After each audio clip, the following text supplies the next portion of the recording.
जी किसी भी भूमि को किस तरीके से, चाहे वो बिक्री नहीं हो रही हो, चाहे उस पर निर्माण करना हो, चाहे उस पर प्रोजेक्ट इंप्लीमेंट करना हो, तो किन स्टेप में हम किस तरीके से लैंड एनर्जी बूस्टअप करके और उसमें बीज ऐसा डालेंगे जिस तरह से एक किसान खेत को ऐसे ही बीज नहीं डाल देता, पहले उस खेत को जोतता है, उखरता है, जुताई करता है, सब कुछ करता है और फिर उसके बाद उसको प्लाऊ यानी कि वो पानी भी उसको सैचुरेटेड करता है, उसका टेम्परेचर मेंटेन करता है।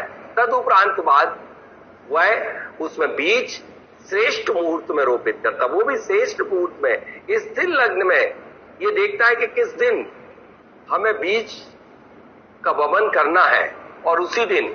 इसी का अंतर रहता है कि एक खेत में काफी अच्छा प्रोडक्टिविटी आती, दूसरे में कम आती। उसका कारण यही होता है कि वह एक स्थिर लग्न में और चंद्र स्वर में बोया हुआ होता है, दूसरा चल लग्न में और वह सूर्य स्वर में बोनी किया हुआ होता है। ये अनेक जगह ऐसे प्रयोग किए गए। तो बस अब आपको भी किस लग्न में, किस मुहूर्त में, किस तरीके से, कैसे आपको how to increase of land energy and गर्भ विन्यास क्रिया क्या है, आज हम इसी बात को समझेंगे। जैसा कि पूर्व में अभी आपको हमारे जो वास्तु की भारती श्रीमती भारती दीदी जी हम सबकी बहन तो है ही, साथ में इनका एक और परिचय है कि ये आचार्य भगवंत विद्यासागर जी के संगत साधु प्रबोध सागर जी की गृहस्थ अवस्था की बहन है। और वास्तव में ये बहुत ही हमारे जो वास्तु के लिए यदि कोई वरदान कहूं तो ये कोई अतिशयोक्ति नहीं होगी कि जिस दिन से आपने ये पूरी बागडोर संभाली है, पूरे परिवार को एक माँ का जैसा ही बच्चों को सबको पूरी तरह से पालन पोषण कराती रहती है, किसी को कब कोई भी आवश्यकता होकर के एक गृहिणी होने के साथ साथ भी इस ग्रुप को पूरा संचालित करती है। अब मैं आप आगे बात करता हूं कि हम लैंड एनर्जी को इंक्रीज किस तरीके से कर सकते हैं, how to increase of land energy. कुछ बहुत सारी शंकाएं थी, उनको मैं बाद में लूंगा, यदि आपके धैर्य नहीं हो तो पहले ही बता दूं। किसी ने जाना है गौमुखी और सहमुखी प्लाट किसे कहते हैं, ये कैसे पहचाना जाता है, तो आज मैं गौमुखी और सहमुखी की बात करता हूं। जो गौ के समान हो, गौ का मुख कैसा होता है साहब, सामने से नैरो होता है, सामने से नैरो होता है, यानी कि जो प्लाट आगे से नैरो हो, कम चौड़ाई का हो और पीछे जाकर के चौड़ा हो गया हो, उसको गौमुखी प्लाट कहते हैं। और उस गौमुखी प्लाट में, जैसे कि मैं गौमुखी प्लाट बना के बता रहा हूं, गौमुखी प्लाट आप देखेंगे जैसे ये एक्सिस हमारी 30 फीट की है और पीछे जाते जाते ग्रेजुअली ये बढ़ते बढ़ते और ये हो गई हमारी 35 फीट की। तो ये जो है इसके बराबर नहीं है, तो ये हुआ गौमुखी प्लाट। गौमुखी प्लाट हो गया ना। अब गौमुखी प्लाट में यदि ये क्या है, साउथ है और यह नॉर्थ हो, ये वेस्ट और ये ईस्ट, तब तो ये गौमुखी प्लाट बढ़िया है। यदि अब हम उल्टा चलते हैं गौमुखी प्लाट में, ये शायद किसी ने आज क्वेश्चन डाला और मुझे भी लगा कि विषय मुझे बताना बहुत आवश्यक है। यदि गौमुखी में, ये गौमुखी था, इसी में डायरेक्शन, यदि ये नॉर्थ है और ये साउथ है, ठीक है, ये ईस्ट और ये वेस्ट, ये क्या है, कौन सा प्लाट है ये अभिषेक सिंह जी, ये कौन सा प्लाट है, गौमुखी ना। अच्छा है क्या, गौमुखी तो घर के लिए अच्छा होता है, नहीं, ये गलत है, क्योंकि इसका ऐसा गौमुखी खराब होता है जिस गौमुखी में ईशान कट गया हो। वही गौमुखी काम का है जिसका ईशान बड़ा हुआ है। कंडीशन अकेली इतनी नहीं, घर कई लोग क्या कहते हैं, जितने भी गौमुखी हैं और रेसिडेंस के लिए बढ़िया है, डेफिनेटली रेसिडेंस के लिए बढ़िया होते हैं, बशर्ते कि नॉर्थ ईस्ट एक्सटेंडेड हो, नॉर्थ ईस्ट इज एक्सटेंडेड हो, यानी कि नॉर्थ ईस्ट बढ़ा हुआ हो। यदि नॉर्थ ईस्ट बढ़ा हुआ नहीं है तो फिर वह प्लाट आपके किसी भी मतलब का नहीं है। वह गौमुखी आपको गौमुख के रिजल्ट नहीं देगा। यदि अब गौमुखी है तो उसका क्या यूज है? यदि कोई प्लाट गौमुखी है और ईशान एक्सटेंडेड है तो आपको सुख शांति समृद्धि देगा। घर में सुख शांति होगी, समृद्धि रहेगी। बहुत सारे मेंबरों को कोरोना भी हो गया, फिर भी वो क्लास अटेंड कर रहे हैं। उनका धैर्य, उनका संयम, कुछ नहीं होगा। आप तो पढ़ाई करते जाओ, आपका कोरोना अपने आप भाग जाएगा। अब हम चलते हैं कि सेमुखी प्लाट। इसको आपने समझ लिया, अच्छे से समझ आ गया अभिषेक जी, अशोक जी? क्लियर? मनीषी, मोनिका जी, बिल्कुल क्लियर? अब हम आगे बढ़ते हैं। अब समझते हैं सेमुखी प्लाट। सेमुखी प्लाट में सेह के का मुख कैसा होता है? सेह के मुख आगे से बहुत बड़ा होता है और पीछे जाकर के उसकी साइज छोटी होती चली जाती। तो आगे इस टाइप का यदि प्लाट है तो ये सहमुखी प्लाट है। ये क्या हुआ? सहमुखी। अब इसमें भी यदि सहमुखी में ये नॉर्थ है, ये साउथ है, ये ईस्ट है, ये वेस्ट है, तो ये सहमुखी भी व्यापार के लिए बहुत अच्छा है। ये व्यापार के लिए, बिजनेस के लिए बहुत ही सुंदर प्लॉट होता है। सहमुखी प्लॉट ये एक्सीलेंट होता है। और यदि इसमें मैं चलता हूं, अब यदि बाई चांस ये दिशा ना होकर के हमारी, और यह दिशा जो है वह आपकी हो गई साउथ, ये नॉर्थ, ये आपकी वेस्ट और ये ईस्ट। अब ये सहमुखी कैसा है? ये बहुत खराब हो जाएगा सहमुखी व्यापार के लिए। फैक्ट्री को बिकवा देगा, क्योंकि इसमें साउथ वेस्ट एक्सटेंडेड हो गया, और साउथ ईस्ट आगजनी घटना करवा देगा। और क्या क्या करवा देगा? आगजनी घटना के साथ साथ आपके लिए वह एक दिन पूरी फैक्ट्री को बिकवा देगा और दिवालिया बनवा देगा। तो इसको सहमुखी कहते हैं। सहमुखी में यदि ईशान बढ़ा हुआ है तो व्यापार के लिए श्रेष्ठ है, और यदि गौमुखी में ईशान बढ़ा हुआ है तो वह निवास के लिए, रेसिडेंस के लिए, घर बनाने के लिए ठीक है। ये इनकी परिभाषा हुई। आपको ये प्रश्न तो बहुत सारे थे, लेकिन मुझे लगा कि ये अति आवश्यक है। मुझे भी जब तक मैं एक्सप्लेन नहीं कर लूं, फैक्ट्री को बिकवा देगा, क्योंकि इसमें साउथ वेस्ट एक्सटेंडेड हो गया, और साउथ ईस्ट आगजनी घटना करवा देगा। और क्या क्या करवा देगा? आगजनी घटना के साथ साथ आपके लिए वह एक दिन पूरी फैक्ट्री को बिकवा देगा और दिवालिया बनवा देगा। तो इसको सहमुखी कहते हैं। सहमुखी में यदि ईशान बढ़ा हुआ है तो व्यापार के लिए श्रेष्ठ है, और यदि गौमुखी में ईशान बढ़ा हुआ है तो वह निवास के लिए, रेसिडेंस के लिए, घर बनाने के लिए ठीक है। ये इनकी परिभाषा हुई। आपको ये प्रश्न तो बहुत सारे थे, लेकिन मुझे लगा कि ये अति आवश्यक है। मुझे भी जब तक मैं एक्सप्लेन नहीं कर लूंगा तो मुझे ऐसा लगेगा कि आप वास्तव में ये आपके लिए बहुत आवश्यक। अब ऐसा कोई, जब मैं एक और बात बता रहा हूं साहब, आप लोग को रिलेट नहीं कर पा रहे। जैसे सुबह मैंने आपके लिए जो भी रेमेडीज बताए वो फ्लैट के लिए हैं। फ्लैट के लिए देखिए, किचन गलत लोकेशन पे है तो किचन में स्वास्तिक बना देना, इसमें क्या दिक्कत है? क्या घर में ही बना सकते? किचन में, फ्लैट में नहीं बना सकते? बिल्कुल बना सकते। अब इससे छोटी क्या रेमेडीज होगी? एक पिरामिड लगाना, या फिर मस्कोवाइट की सीट लगा देना, या क्वार्ट्ज डाल देना। अब मैं कैसी कोई भी जादू की छड़ी या लाइन लाऊं? जैसे मैंने कहा था कि मेरे पास ऐसा कोई मंत्र नहीं है कि जो मैं एक मंत्र दे दूं और उससे सब है। हालांकि उतने साधक बनो, मंत्र साधक बनो, तो वो भी मंत्र है कि मंत्र की साधना इस उच्च क्वालिटी पे पहुंच जाए कि वास्तु फिर अपने आप भी प्रभाव नहीं डालती। वो आप में योग्यता जिस दिन आ जाएगी उस दिन आपको वास्तु की जरूरत ही नहीं पड़ेगी। चलिए अब हम आज के how to increase of land energy. हाँ जी, अच्छा, इसकी रेमेडीज क्या है?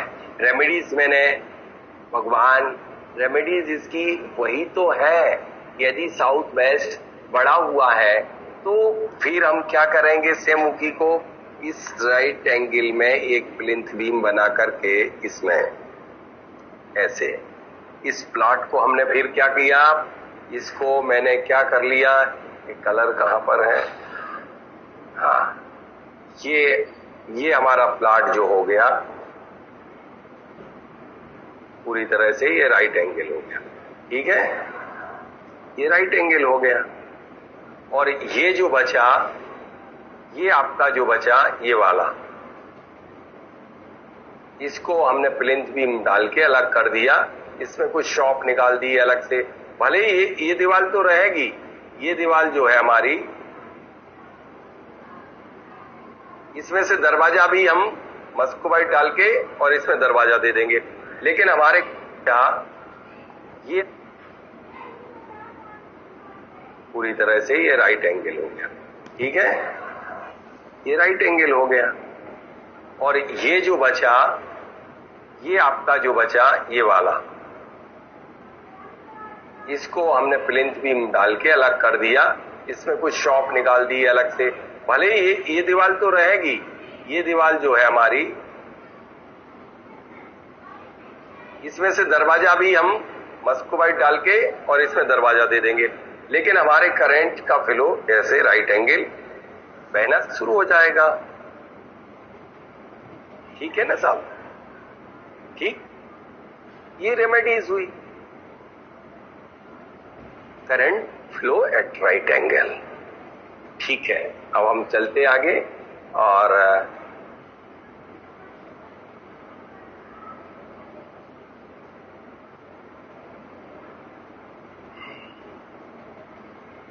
How to increase land energy, land energy increase करने की मेथड, मंत्रलॉजी, यंत्रलॉजी, पिरामिडलॉजी, जेमलॉजी, मर्कलॉजी, mineralogy, way to increase land energy, land की एनर्जी को हम कैसे इंक्रीज करें, उस लैंड को देखने के बाद, निवास करने के बाद, प्रोजेक्ट इंप्लीमेंट करने के बाद, चाहे हम घर में रहे तो ऐसे लगे कि घर में आए हैं तो चुंबक की तरह चिपक गए, और जब अपनी फैक्ट्री पे हैं तो ऐसा एहसास हो उस फैक्ट्री में कि मैं कर्म प्रधान हूं, मुझे कर्म करना पड़ेगा, और वहां पर आपको सिर्फ काम के अलावा घर ना दिखे। घर में आकर के यदि फैक्ट्री दिखती है तो गलत, और फैक्ट्री आकर के यदि आपको घर दिखता है तो वह गलत, दोनों खराब हो जाएंगे। तो आपके लिए, दोनों के लिए इंक्रीज लैंड एनर्जी का क्या रेशियो होना चाहिए, और कौन सी चीज चिपक गए, और जब अपनी लॉजी, पिरामिडलॉजी, जेमलॉजी, मर्कलॉजी, mineralogy, way to increase land energy बहना शुरू हो जाएगा, ठीक है ना साहब, ठीक, ये रेमेडीज हुई, current flow at right angle, ठीक है। अब हम चलते आगे और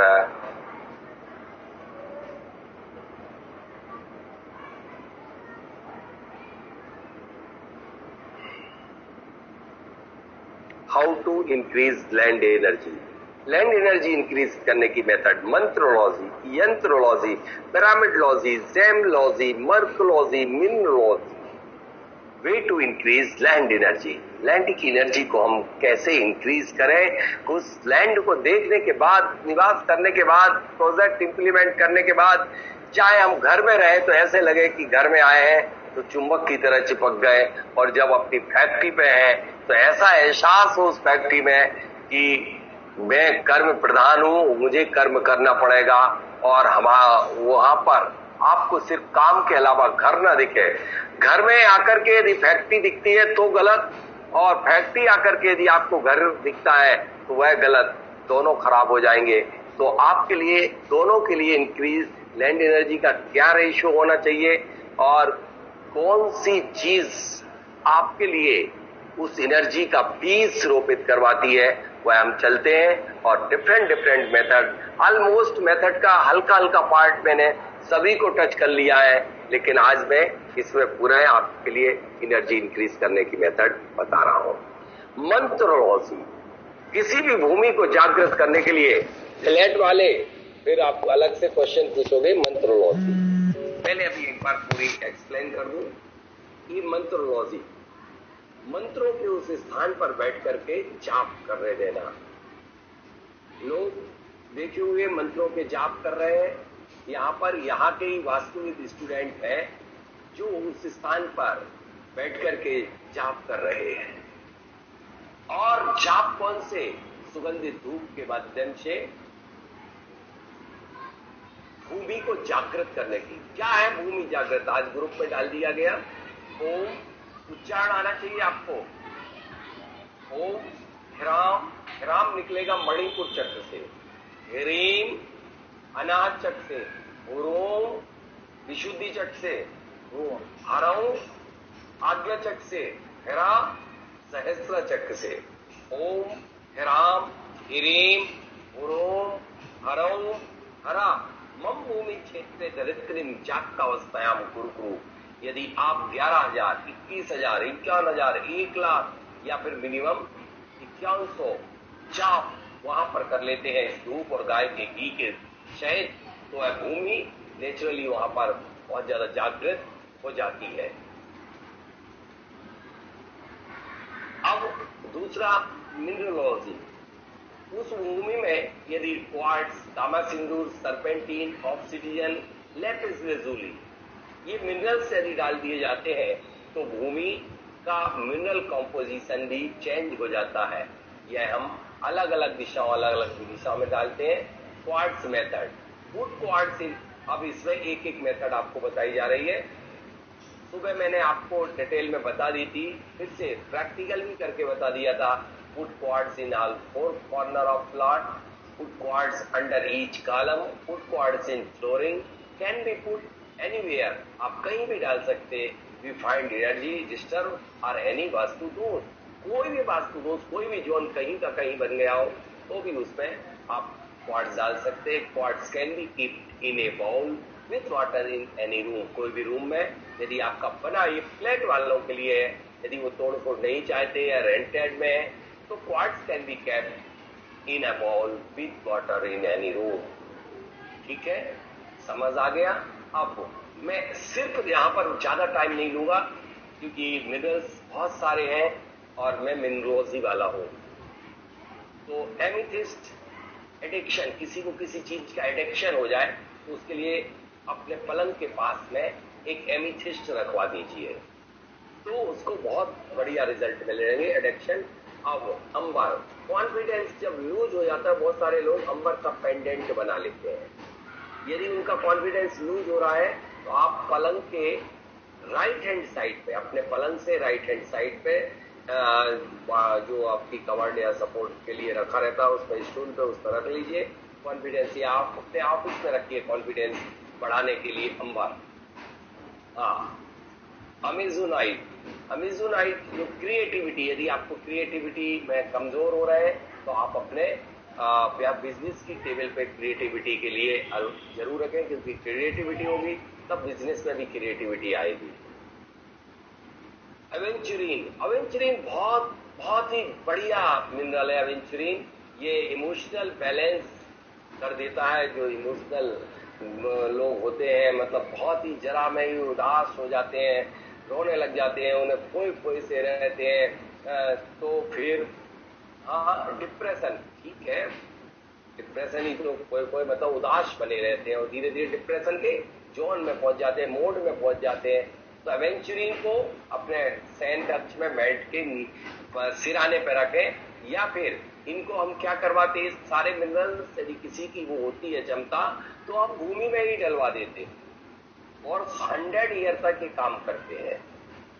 अथवा फ्लैट वालों के लिए मैं बताते जा रहा हूं, बाकी सबके लिए तो जमीन में डलना है, या जो फ्लैट वाले हैं तो उनके लिए आप इसमें, अब ब्लड स्टोन चाइल्ड बर्थ के लिए रहता है, चाइल्ड बर्थ के लिए, बच्चों के जन्म के लिए ये ब्लड स्टोन। अब नेक्स्ट कैल्साइट, ऑरेंज कैल्साइट कई कलर का होता है, कैल्साइट व्हाइट भी होता है, रेड भी होता है, पिंक भी होता है और आइवरी भी होता है। ये एनर्जी को बढ़ाने के लिए, हम कल मैंने उस दिन बता रहा था मैं कि कैल्साइट और क्वार्टजाइट, क्वार्ट्स, क्रिस्टलाइज्ड क्वार्ट्स, दोनों को हम जमीन में डालते हैं। कैल्साइट की एक विशेषता है कि यदि कोई भूमि नहीं बिक रही हो और रेड कैल्साइट को यदि डाल दिया जाए तो वह भूमि सैल हो जाती है, इसके लिए कैल्साइट का यूज करते हैं। अब मैं क्राइसोकोला, ये बहुत खूबसूरत ब्रीथिंग के लिए, जिनको ब्रीथिंग प्रॉब्लम रहती है, सांस लेने में दिक्कत आती है, वो अपने या तो पेंडेंट बना लें अथवा अपने बेडरूम में रख लें कांच के बाउल में, अथवा अपने बेड के नीचे फ्लोरिंग में डाल लें। ब्रीथिंग की प्रॉब्लम क्राइसोकोला। अब मैं नेक्स्ट डिप्रेशन के लिए क्राइसोपैरेस, क्राइसोपैरेस जो है वो डिप्रेशन के लिए यूज किया जाता है। अब इमरल्ड तो आप सब जानते हैं। इमरल्ड तो कोई ऐसा कोई व्यक्ति नहीं जो इमरल्ड को नहीं जानता। ये लव एंड लंग्स, ये जिनको पति पत्नी में प्यार नहीं हो उनके लिए, और जिनकी लंग्स की हेल्थ में लंग्स की प्रॉब्लम हो, उनके लिए ये यूज होता है इमरल्ड, ग्रीन इमरल्ड। अब हेमेटाइट, इंसोम्निया, जिनको नींद नहीं आती, नींद की बीमारी है, उनके लिए हेमेटाइट और हर जगह बेलाडीरा आयरन और बहुत फेमस है। जैसे कि बहुत जगह निकलता है हेमेटाइट, तो जबलपुर के पास भी हेमेटाइट निकलता है, हेमेटाइट मैग्नेटाइट, बिलासपुर उसको वहाँ उस साइड भी निकलता है, फिर उड़ीसा में भी जबरदस्त अनेक जगह निकलता है। तो हेमेटाइट से आयरन बनता है। अब मेलेकाइट बहुत सुंदर मिनरल है। ये लीवर एंड निगेटिविटी, लीवर की जिनको प्रॉब्लम होती है और जिनको निगेटिविटी बहुत आ जाती है, उसको रखने से निगेटिविटी दूर हो जाती है। ये कौन से अग्रवाल, अतुल, क्या नाम, अग्रवाल, क्या नाम, अखिल अग्रवाल के लिए विशेष रूप से सामान समर्पित है, क्योंकि उनको फ्लैट के लिए उन्होंने कहा था कि मेरे लिए फ्लैट के लिए कुछ नहीं बताते। भैया फ्लैट के लिए ही सब बताए जाते हैं। उनको आपको अकेले रेसिडेंस में नहीं, उसमें अकेले बंगलों में ही नहीं, कोठी में ही नहीं, इनको हम इन सारी चीजों को फ्लैट में भी, लेकिन आपका वो फ्लैट में ही संभव नहीं है, तो इतना तो करना पड़ेगा। कोई एक लाइन अकेली खींच के कोई वास्तु में जादू नहीं होता तो है, हमारे सबकॉन्शियस माइंड में हो जाता है। मेरी वास्तु अच्छी हो गई और मैंने अखिल अग्रवाल को फीस दे दी, इतना तो हो जाता है, और इससे कभी कभी फायदा भी हो जाता है। इससे ऐसी बात नहीं है। हमारा सबकॉन्शियस माइंड वो माइंड है कि आप यदि उसको कमांड दे देते हैं रात में कि मुझे 3 बजे सो के उठना है, घड़ी एक सेकंड भी यहाँ की वहां नहीं होती, और आपका सबकॉन्शियस माइंड 3 बजे उठा देता है।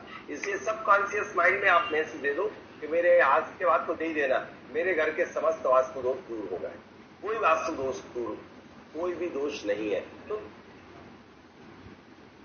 नहीं, माफी नहीं भैया, बुरा क्यों मान रहा है, मैं माफी कोई, अरे आपका नाम ले रहा हूं बड़े प्यार के साथ, इसलिए नहीं, मेरे को कोई वो थोड़ी, मैं बता रहा हूँ आपका नाम इस्तेमाल करके कि रेंटेड रूम के लिए भी ये सारी चीजें उपयोग की जा सकती हैं। जैसे सुबह मैंने आपके लिए बताया था कि एक ट्रायंगल बना दीजिए और एक पिरामिड रख दीजिए, रेंटेड होगा, इतना तो करना ही पड़ेगा। पहले रेंटेड, उसको 110 रुपए का आता है, 20 रुपए का कॉपर का पिरामिड, बस इतना सा तो खर्च करना है।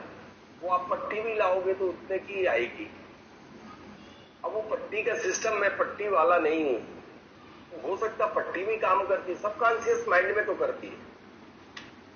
चलिए, और बुरा मत मानिए, जसपर रेड जसपर जो है वो कॉन्फिडेंस बढ़ा देता है। जैसे कई लोगों को कॉन्फिडेंस, विल पावर बहुत कम हो रहा हो, तो ये मैं थोड़ा ये जल्दी बता दूं, क्योंकि उस दिन से सविता जी ने बताया कि आराम से, तो मैं शायद परसों से आराम से इसलिए पढ़ा रहा हूँ। और सही बात है कि मेरे 2-4 टॉपिक छूट जाए कोई बात नहीं, लेकिन जो पढ़े बहुत अच्छे से पढ़े। ये उनके विचार, एक उनके भाव, कभी एक लोगों ने आपसे अनुमोदना की थी, मुझे बहुत अच्छा लगा कि सही बात है, क्योंकि एक बार में इतनी सारी चीजें आपके नहीं जा पाती। टाइगर आई, ये मेंटल क्लियरिटी एंड मोटिवेशन के लिए, जिनका प्रॉब्लम होती है मेंटल क्लियरिटी नहीं होती है, मोटिवेशन, जिनका विल पावर भी कमजोर हो जाता है, जो बड़े मतलब, और टाइगर आई डेफिनेटली जो पहनता है ना, शेर की तरह दहाड़ना शुरू कर देता है। लेकिन शेर की तरह जो दहाड़ता उन्हें मत पहनवा देना टाइगर आई, उनके रूम में मत रख देना टाइगर आई, वरना तकलीफ हो जाएगी। ये इंसानों का ट्रीटमेंट रोडोनाइट, ये रोडोनाइट बैड ड्रीम यानी कि दुःस्वप्न आते हैं ना, उनके लिए है रोडोनाइट। ये आप हम लोगों ने इसके छोटे छोटे टाइल्स एक बार कटिंग करवा के बनवाए थे कि यदि आप इंटीरियर वास्तु भी ये है, यदि इस टाइप की प्रॉब्लम होती है तो हम पलंग के पीछे कुछ इंटीरियर करते हैं और उसकी चिप, ये रोडोनाइट तो बहुत महंगा मिनरल नहीं होता, उसके पीसेज हम पलंग के पीछे इंटीरियर में भी इन पीसेस को लगाते हैं। ये जितने भी मिनरल बताए जा रहे हैं ये आपके इंटीरियर वास्तु है। इंटीरियर वास्तु भी है कि आपके बेडरूम या इंटीरियर इन मिनरलों के साथ, इन पीसेस के साथ ऐसी कुछ वो की जाए डिजाइन कि ये क्लेटिंग आपके दीवालों पर हो जाए। ठीक है। अब एक्वामेरीन, ये एक मेरा ये टाइप ऑफ एक क्या है, क्रिस्टलाइज्ड क्वार्ट्ज है ब्लू कलर का, एक्वामेरीन। एक्वामेरीन मेरीन एक्वामेरीन क्या है, ये ब्लू कलर का क्रिस्टलाइज्ड क्वार्ट्ज है। जिनको फोबिया की बीमारी हो जाती है उनके लिए ब्रह्मास्त्र का काम करता है। ये मेरा स्वयं का आजमाया हुआ फार्मूला है, मैंने कई लोगों को उपयोग करवाया है, क्योंकि एक्चुअल बेसिकली मैं जियोलॉजिस्ट हूँ, एक एक मिनरल को बहुत अच्छे से जानता हूँ, उसके अंदर की गहराइयों को जानता हूँ। अब लेपिस लेजुली, ये ब्लड प्रेशर के लिए बहुत अच्छा है। इसकी जब चिप बना करके जिनको ब्लड प्रेशर रहता है उसके पलंग के पीछे बहुत बढ़िया से लगा दिया जाए तो उनके ब्लड प्रेशर को काफी कंट्रोल करेगा। और नहीं कर सकते तो नग के रूप में पहन लीजिए, अंगूठी बना के पहन लीजिए, पेंडेंट बना के, ब्रॉसलेट में आप यहाँ पर जगह जगह छोटे छोटे पीस ब्रॉसलेट में लेपिस लेजुली के लगा लीजिए, कई लोग लगा लेते हैं और ब्लड प्रेशर के लिए कंट्रोल कर लेगा। गार्नेट रिलेशनशिप के लिए, यह गार्नेट में वह क्षमता होती है रिलेशनशिप स्थापित करवाने के लिए, ये बहुत बढ़िया रहता है। अब टाइगर आयरन, टाइगर आई भी पढ़ा था आपने, जो आयरन के साथ उस स्ट्रक्चर बनता है स्टेमिना बढ़ाने के लिए, टाइगर आयरन पहले। अब सिट्रीन, ये तो बहुत ही बढ़िया चीज है बच्चों की मेमोरी बढ़ाने के लिए। सिट्रीन कई कलर के आते हैं। सिट्रीन मतलब एक तरह से बंच ऑफ क्रिस्टलाइज क्वार्ट्ज है, येलो कलर के क्वार्ट्ज को या गोल्डन येलो कलर के क्वार्ट्ज को, क्रिस्टलाइज क्वार्ट्ज को सिट्रीन बोलते हैं। और सिट्रीन के बहुत चमत्कारिक रिजल्ट हैं। और अब हेनाइट, जो हेनाइट है ये एनीमिया जिनको हो जाता है, वैसे हेमेटाइट भी एनीमिया के लिए है, इनमें क्योंकि आयरन कंटेंट्स लेता है, और ये भी इनके लिए बहुत अच्छे मिनरल है। रोडोक्रोसाइट, ये अस्थमा के लिए रोडोक्रोसाइट। रूबी, रूबी तो सभी जानते हैं, Ruby sapphire diamond, blood sugar के लिए रूबी सैफायर है। जिनको शुगर की बीमारी हो जाती है वो ब्रासलेट बना के पहन लें, पेंडेंट बना के पहन लें, अंगूठी के रूप में पहन लें, पलंग के नीचे रख लें, बाजू में रखें तो ब्लड। फ्लोराइड, फ्लोराइड मैंने अभी भी बताया था, कैल्साइड पहले बताया था, अब ये फ्लोराइड है। कंसंट्रेशन, बच्चों को यदि कंसंट्रेशन नहीं बन रहा हो तो उनके लिए अपनी टेबल पे बच्चों के लिए फ्लोराइड रख लेना चाहिए, एक अच्छा कंसंट्रेशन बनाता है। और मोकाइट, मोकाइट बहुत अच्छा इम्यूनिटी सिस्टम को बहुत स्ट्रांग कर देता है और बहुत बढ़िया होता है मोकाइट। देखिए अभी समय नहीं है इसको, ये रिसर्च बहुत तगड़ी है, इनके लिए हम कभी आपको समय वक्त मिलेगा। मैं सिर्फ 5 मिनट में ये पूरे सिर्फ फोटो दिखा रहा हूँ।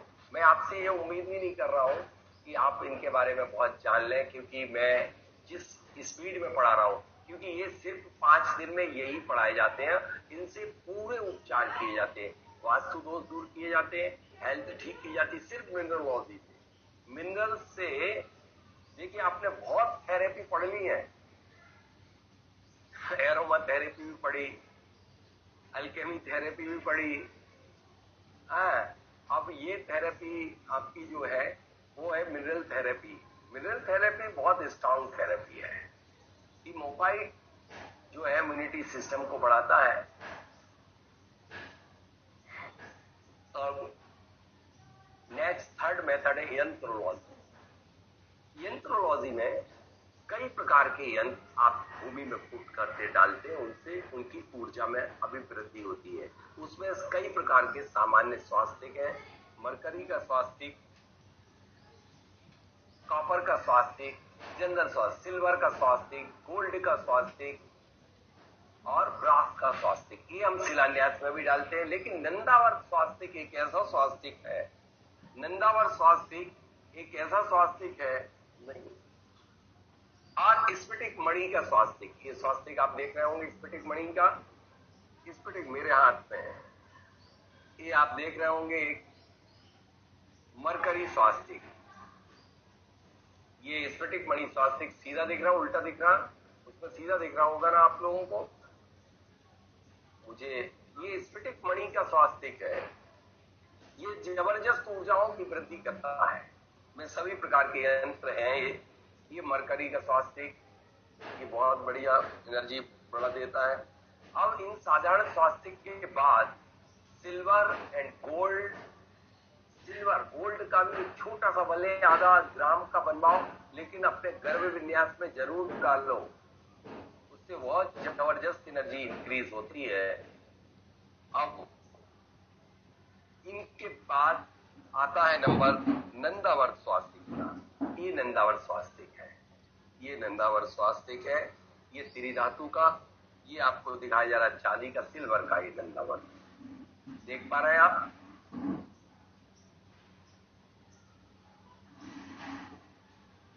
ये कॉपर का तो आपने के पास है ही, और त्रिधातु भी ये आपके पास है ही।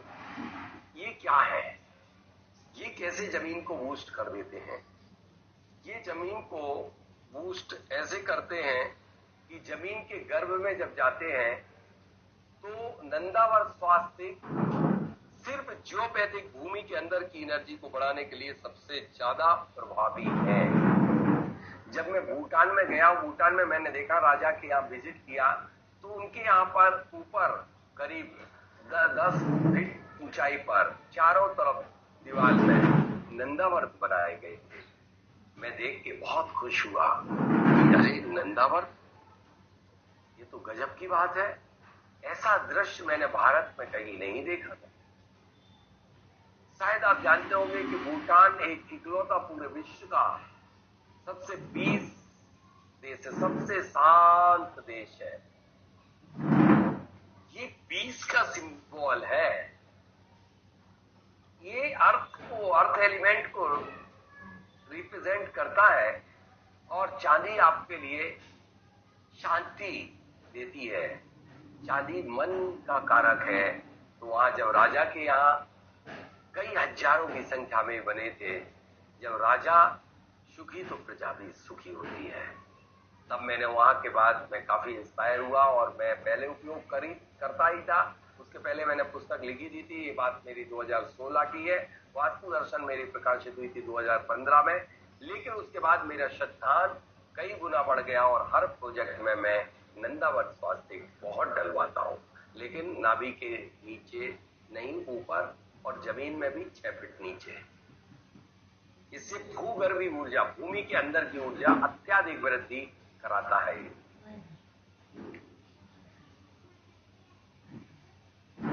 अब इस तरह किसे डालना चाहिए? 32 जो आपके अल्केमी है उनमें डाल सकते हैं, 16 जोन में डाल सकते हैं। कोई यदि 32 अल्केमी में डाल दो, 16 जोन में डाल दो, या प्लेस वहां भी कर सकते हैं। जिसको नहीं करना तो 4 दिशाओं, 4 दिशाओं में डाल दो।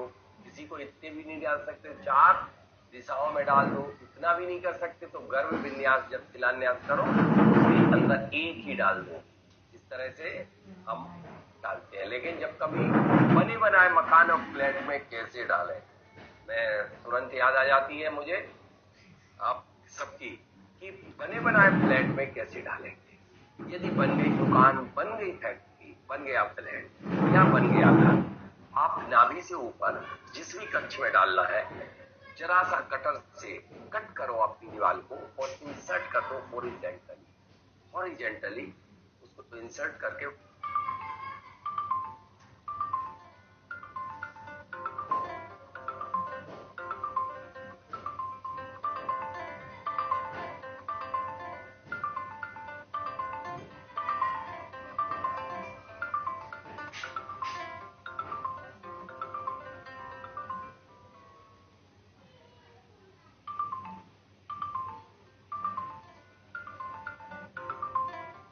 5-7 लगा के अंदर कर दो, उसके रिजल्ट आपको बहुत अच्छे मिलेंगे।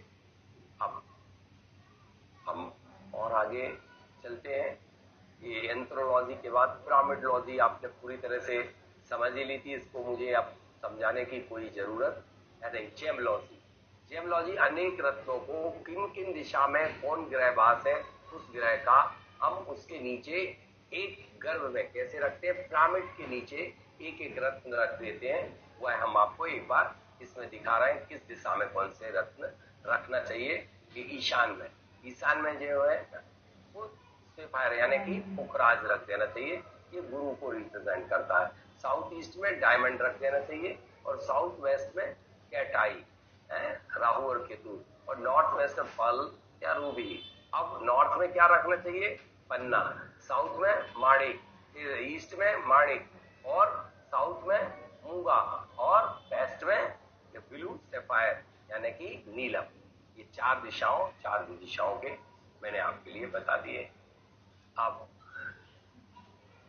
धूप देखिए, ये धूप स्टैंड आपके पास है, पूरा सामान आपके पास पहुंचा हुआ है।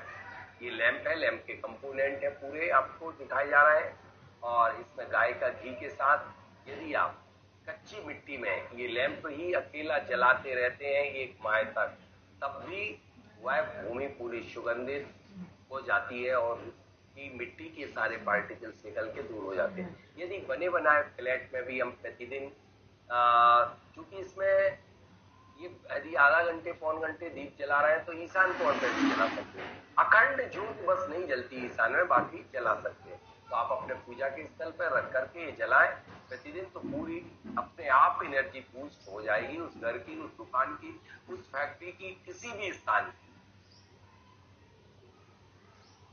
अब हम आते हैं सही विषय के ऊपर जो आज हमें दिखाना है। ये आम के पत्तों का ये पूरी तरह से गर्भ विन्यास क्रिया, और एक सब चारों तरफ एक नारियल रखे हुए एलिमेंट बैलेंस किया गया है, और इस गड्ढे को खोदा गया। गड्ढा कहाँ खोदा जाए, हमेशा अधोमुख नक्षत्र जो होते हैं तीनों पूर्वाओं में, पूर्वा फाल्गुनी, पूर्वाषाढ़ा, पूर्वा भाद्र, इसके अलावा भी सभी अधो नक्षत्रों में और चर लग्न में हम गड्ढे को खोदते हैं, और फिर स्थिर लग्न में और ऊर्ध्वमुख नक्षत्र में हम उसे पूरी तरह से शिलान्यास की क्रिया संपन्न करते हैं। आज हम प्रैक्टिकल करेंगे, पूरी तरह से प्रैक्टिकल करेंगे कि इसके लिए किस तरह से। अब ये उसी भूमि पर हवन कुंड अकॉर्डिंग टू एलिमेंट बनाते हैं।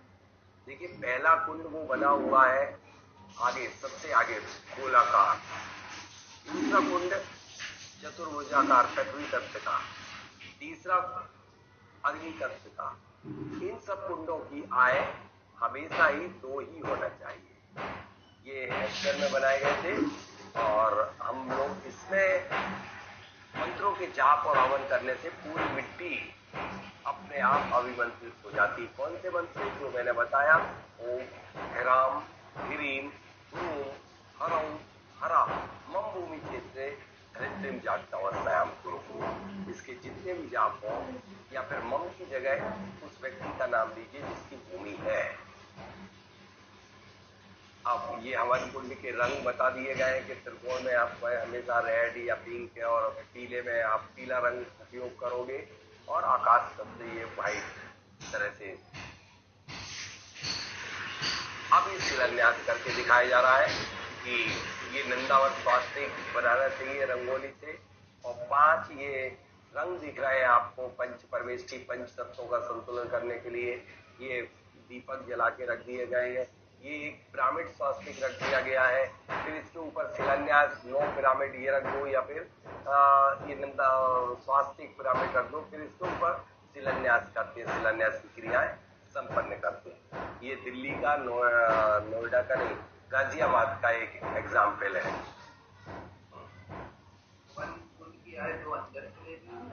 नहीं, कंप्लीट 2 बाहर से ली जाती है, जितना वो है कंप्लीट एरिया आप कैलकुलेट कर सकते हैं। पहले कागज पे बना लीजिए, उसका कैलकुलेशन कर लीजिए और आप उस साइज का फिर निर्मित कर लीजिए।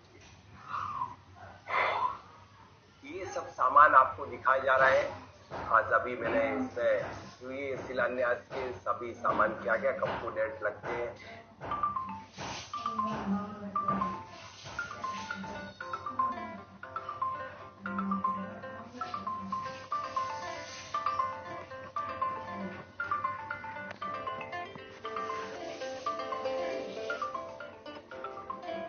ये कॉपर, मैं किसी को भी शिलान्यास करवाता हूँ तो पत्थर से नहीं। पहले जमाने में लोगों के पास इतना वो नहीं रहता था, तो पत्थर की शिला से रख देते थे। पत्थर की शिलाएं आज भी रखी जा सकती, लेकिन मैं कॉपर की शिलाएं से एनर्जी बहुत ज्यादा बढ़ती है, तो कॉपर की शिलाओं में स्फटिक मणि के स्वास्तिक बन करके और ये शिलान्यास की विधि संपन्न की जाती है। ये 5 शिले, एक शिला रखी, फिर उसके चारों तरफ 5 शिलाएं और रखी जाती हैं, फिर कलश स्थापना किए जाते हैं 5 कलश, फिर मरकरी का स्वास्तिक, मरकरी की पिरामिड, नाग नागिन का जोड़ा, सारी चीजें जितने भी आपके लिए जड़ है, तंत्र है, मिट्टी है विभिन्न प्रकार की, सब कुछ इस शिला में डाल करके वास्तु पूजा करके और इस गर्भ को पूरी तरह से कवर्ड कर दिया जाता है। तो पूरी तरह से कवर्ड कर दिया जाता है। देखिए ये रख दी गए, दीपक जल रहे हैं, स्टेप बाय स्टेप पूरी मेथड को। इसको गाय के गोबर से पहले लीप दिया जाता है। ये साक्षात अभी का हुआ है और बिल्डिंग बन के थे। अब मैं चलता हूँ कि समझ लो कि शिलान्यास का मुहूर्त कैसे निकालेंगे। मुहूर्त कैसे निकालेंगे, कौन से माह में, कौन सी तिथि में, कौन से नक्षत्र में, कौन से वार में और कौन सी लग्न में, और लग्न शुद्धि में कुंडली में भी क्या क्या देखेंगे। ये आपको मुहूर्त में समझ रहा हूँ नहीं आता है, फिर भी मैं आज कर रहा हूँ तो मेरा फर्ज बनता है, क्योंकि कल चतुर्दशी है और शनिवार है। सिद्ध योग बना रही थी, हालांकि कल का चतुर्दशी और शनिवार पढ़ने से सिद्ध योग बन रहा है। कल का भी अच्छा है, वैसे अच्छा होता नहीं है चतुर्दशी, रिक्त तिथि होती है। नक्षत्र मृगशिरा, पुष्य, अनुराधा, उत्तरा फाल्गुनी, उत्तरा भाद्र, उत्तराषाढ़ा, ये तीनों नक्षत्र का क्या है। नक्षत्रों ऊर्ध्वमुख होते, ऊर्ध्वमुख है। हस्त, स्वाति, रोहिणी, रेवती, इन नक्षत्रों में और सोमवार, बुधवार, बृहस्पति और शुक्रवार, शनि को कभी कभी लिया गया जब रिक्ता तिथि पड़ जाए। शनि कब, जैसे कल का शनि पड़ रहा तो शनिवार जब 4/9/14 को पड़ता तब शनिवार को किया जाता, अन्यथा शनिवार चंद्र स्वर के जितने भी दिन है इनमें ही शिलान्यास किया जाता, क्योंकि शिलान्यास चंद्र स्वर में किया जाता। तिथि कौन सी होती है, 2, 30, पंचमी, सप्तमी, 10वीं, 11, 13 और पूर्णमासी में। अब किस किस माह में, जैसे अभी वैशाख मास आ रहा है, वैशाख का माह स्वयं सिद्धि के अलावा वैशाख, श्रवण, माघ, पौष और फाल्गुन, इन महीनों में 5 महीनों में शिलान्यास ही किया जाता है। लग्न वृष लग्न, वृष क्या है, स्थिर लग्न है, लेकिन वृष स्थिर लग्न और कभी कभी द्विश्वाभी लग्न है।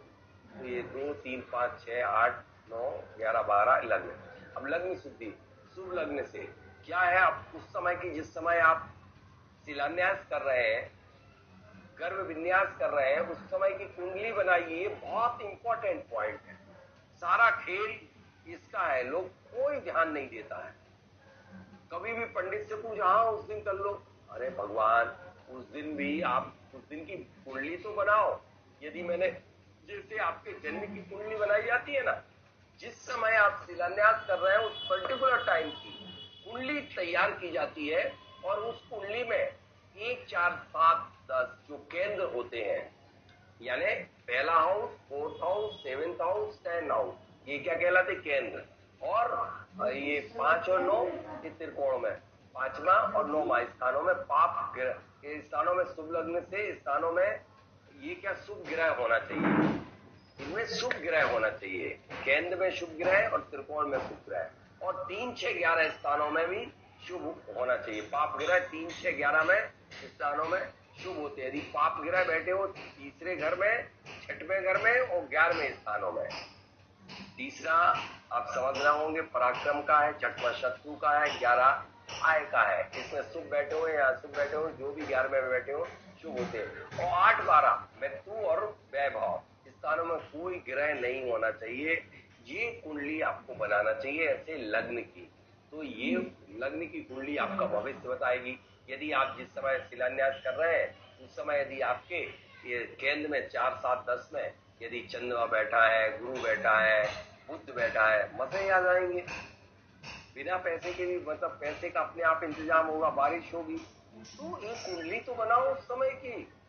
जब भाग्य विधाता आप हो, मतलब समय को देख करके, तो समय की कुंडली बनाना चाहिए, तब मुहूर्त निकालना चाहिए। इसके लिए मैं कभी 3 या 4 दिन की, 5 दिन की क्लास मुहूर्त की जरूर रखूंगा। ऐसा मुहूर्त, हर चीज का मुहूर्त, हर चीज, हर कार्य मुहूर्त से करने से बहुत लाभ होते हैं। इसका भी मैंने काफी कुछ सॉफ्टवेयर बनवाने का प्रयास किया है, अभी चल रहा है, लेकिन जैसे ही हो जाएगा तो फिर आपको क्लास की जरूरत नहीं पड़ेगी।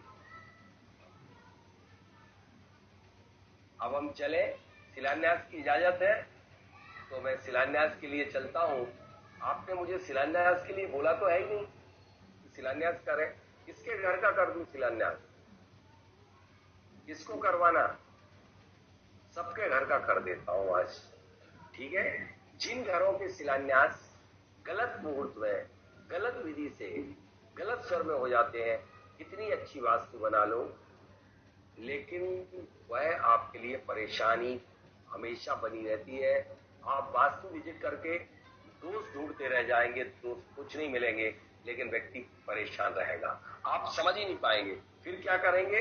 ऐसी स्थिति में आप क्या करेंगे कि आपका वास्तु से विश्वास और उस क्लाइंट में आपस में क्लेश होना शुरू हो जाएगा। उस समय आप चिंतन करें, उनसे कहें, पूछें कि आपका शिलान्यास कब हुआ था, और उस टाइम की कुंडली बनाए तो आपको मिस्टेक समझ में आ जाएगी। तत्काल अब आप क्या करें, इसका आप पूछेंगे निवारण, मुझे मालूम है। कोई चिंता मत करिए, आप एक जगह शिलान्यास की लीजिए, और शिलान्यास की जो सूर्य जिस राशि में हो, सूर्य जिस राशि में है, 12 राशियों में सूर्य रहते हैं इसलिए 12 माह है, तो उसके अकॉर्डिंग उस जगह पर आप गड्ढा खोल दीजिए। अभी जैसे कैलेंडर लेके आइए आदित्य, मैं इसमें आपको समझा रहा हूं अभी शिलान्यास कहाँ करना है और शिलान्यास का गड्ढा कहाँ खोदना है, वह कैसे निकालोगे। आपके पास कैलेंडर है, आपको अभी सूर्य किस राशि में है उसके अकॉर्डिंग वहां पर गड्ढा खोदना चाहिए। ये नॉर्थ भारत की परंपरा है। साउथ भारत की है कि हमेशा ही उन्हें साउथ ईस्ट में गड्ढे खोदना चाहिए, साउथ ईस्ट में। अब मैं आपको गड्ढे खुदवाता हूँ कि आपको कहाँ खोदना चाहिए, आपका सूर्य कहाँ है। एक बार मैं आपको समझा रहा हूँ कि सूर्य यदि सिंह, कन्या और तुला में रहते हैं तो हम साउथ ईस्ट में। अब मैं एक आपको बहुत सरल मेथड बता रहा हूँ कि आप निकालोगे। देखिए, ये आपके लिए अप्रैल के महीने में, ठीक है ना, ये अप्रैल के महीने में सूर्य जो है, आप अपना कैलेंडर निकाल लीजिए, अप्रैल का महीना। ये देखिए सूर्य अभी आपके सूर्य मेष में कब आ जाएंगे, 14 तारीख से। लेकिन अभी तो 14 नहीं आई ना, तो किसमें है, मीन के सूर्य चल रहे हैं, तो मीन राशि के। तो अब आप शिलान्यास की कैसे निकालेंगे, गड्ढा कहाँ होगा, वो मेथड मैं आपको बता रहा हूँ। 14 तारीख से मेष में आ जाएंगे। अब उसके पहले, मेष के पहले किसमें, देखो यहाँ पर आप मार्च में जाइए, 14 तारीख से यहाँ पर 14 तारीख को देखेंगे आप, ये सूर्य मीन में है। मार्च से 14 अप्रैल तक, मार्च में 14 मार्च से 14 अप्रैल तक मीन के सूर्य थे। तो मीन के सूर्य में गड्ढा कहाँ खोदना चाहिए, वो मेथड मैं आपको बता रहा हूँ। वो एक बार आप देखेंगे सूर्य के मीन में।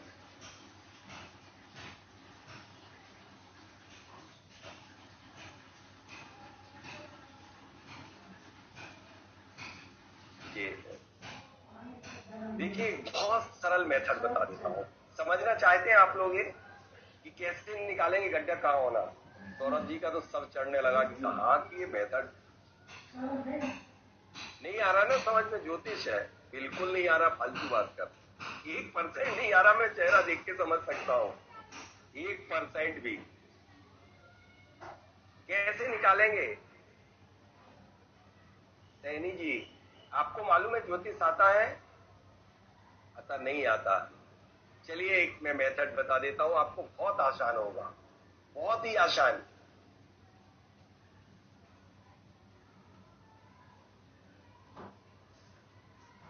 अब आप देखिए कि ये आपकी नॉर्थ है, ये नॉर्थ ईस्ट, ये ईस्ट।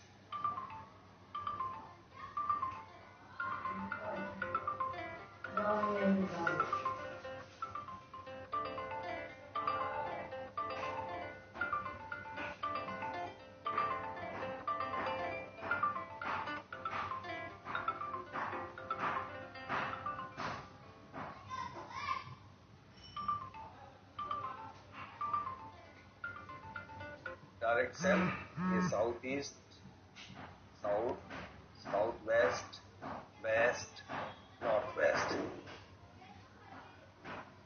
बहुत आसान है, बहुत ही आसान है। बस आपको इतना याद रखना चाहिए कि 12 राशि है। आप साउथ ईस्ट से दक्षिण भारत चले जाइए, दक्षिण भारत, यहाँ पर साउथ ईस्ट 5 की गिनती बस याद कर लीजिए, 5, 6, 7। अब इसको काउंटिंग को लिखते जाइए। यहाँ पर हमेशा शिलान्यास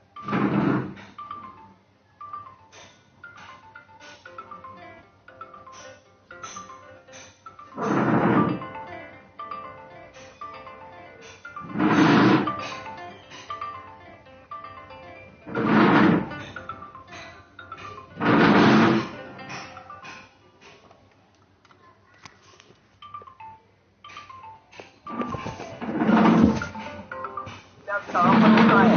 विदिशाओं में, ठीक है ना? अब 8, 9, 10, 11, 12, 1, ठीक है?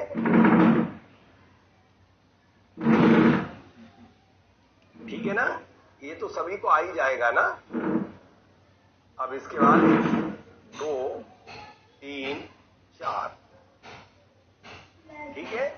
ये काउंटिंग लिखना तो आ जाएगी आपको, इतना याद कर लोगे कि साउथ ईस्ट से 6 की गिनती, 5 की गिनती शुरू करना है। सौरभ जी, साउथ ईस्ट से, साउथ ईस्ट में दक्षिण वाले आग्नेय में करते हैं, तो 5 की गिनती शुरू कर लेना और एंटी क्लॉकवाइज बढ़ते चले जाना, ठीक है? अब 1, 2, 3, 4, 5, 6, 7, 8, 9, 10, 11, 12 क्या है?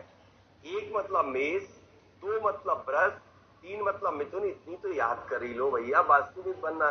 सौरभ जी, आपको बनना कि नहीं बनना? घर के लिए सीख रहे हैं, बनना है तो ये तो सीखो, अभी तक याद नहीं हो पाया आपको, क्या करते हो? अब मैं बता रहा हूं, जैसे अब अपन ने सूर्य कितने राशि में देखे, अभी कितने नंबर में देखे? मीन कौन सा नंबर है? 12वां ना? 12वां। तो यहां दीजिए 12वां नंबर कहां पर है अभी? कौन सी दिशा में है सरिता जी? पाइप में। तो गड्ढा सीधा पाइप में खुदेगा। अब इसमें कितना और टेक्नोलॉजी, किससे पूछे जाए, पता चले 2 घंटे हम पंडित के लिए परेशान होते हैं कि भैया गड्ढा कहां खोदूं। कुंजन जी, आपको समझ में आ गया? साउथ ईस्ट से काउंटिंग शुरू करना है 5 से, 5, 6, और एक विदिशा में 3 काउंटिंग, 3 आपको राशियां लिख देना है, ठीक है? एक विदिशा में। शिलान्यास विदिशाओं में होता, दिशाओं में नहीं होता। तो आपने निकाल लिया कि वायव्य कोण पे है।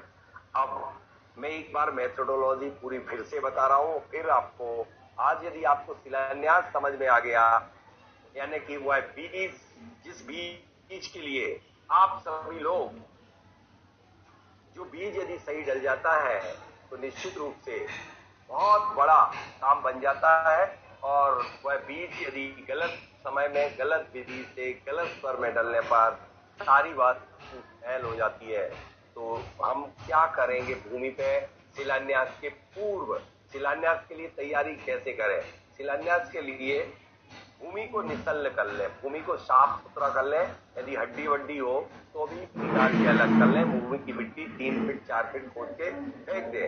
फिर एक श्रेष्ठ मुहूर्त देखें, उसमें बैठ करके भूमि को 2-3 दिन तक जागृत कर ले। और शिलान्यास के पूर्व आप और क्या क्या करेंगे, फिर भूमि को शुद्ध करके गड्ढे को मुहूर्त अनुसार नॉर्थ वेस्ट में खुदवा लिया। और चारों कॉर्नर पे भी यदि आप उसको शंकु स्थापन और शिला रखना चाहते तो चारों कॉर्नर पे भी गड्ढा खोद दीजिए, बाकी बचे हुए तीनों कॉर्नर पे। और फिर सारी सामग्री जो जो चाहिए वो तैयार करके रख लीजिए। जो शिल्पी बनाएगा, शिल्पी जो बनाएगा उसे जरूर बुला लीजिए। यदि आपने नहीं बुलाया और उसका तिलक नहीं किया तो गलत है। उस दिन तिलक पंडित का नहीं होता है, उस दिन शिल्पी का तिलक होता है। यह है जो हमने द्रव्य छेद काल भाव पढ़ाए थे, यह है भाव वास्तु। अब सबसे पहले आप एक जमीन पर गड्ढा खोदेंगे तो उसमें कुदाली फावड़ा नया लेंगे, रक्षा सूत्र बांधेंगे, स्वास्तिक करेंगे। ओम ह्रूम छूम फट स्वाहा। उत्तराभिमुख पूर्वाभिमुख होकर के गड्ढे को खोदना शुरू करेंगे। वास्तु रजिस्ट्री पहले कर लेंगे, आज्ञा ले लेंगे, ईशान कोण पर रख देंगे। फिर अब मैं सीधे गड्ढे खोद गया है, सब कुछ हो गया। गड्ढे की शुद्धि करेंगे, किससे? जल से, अग्नि से, वायु से। क्या मंत्र बोलेंगे कि जल से करने पे अमृत जलेन खंतिम शुद्धिम करोमी। अमृत जलेन खंतिम, और जल को छींटे मार देंगे। फिर चंदन से करेंगे, ओम छाम छीम छूम छेम छऊ छा खंतिम चंदनम लेपनम करोमी। फिर ओम ह्रीम क्रीम छीम भू रक्ष रक्ष स्वाहा, और उसका छेपण कर देंगे।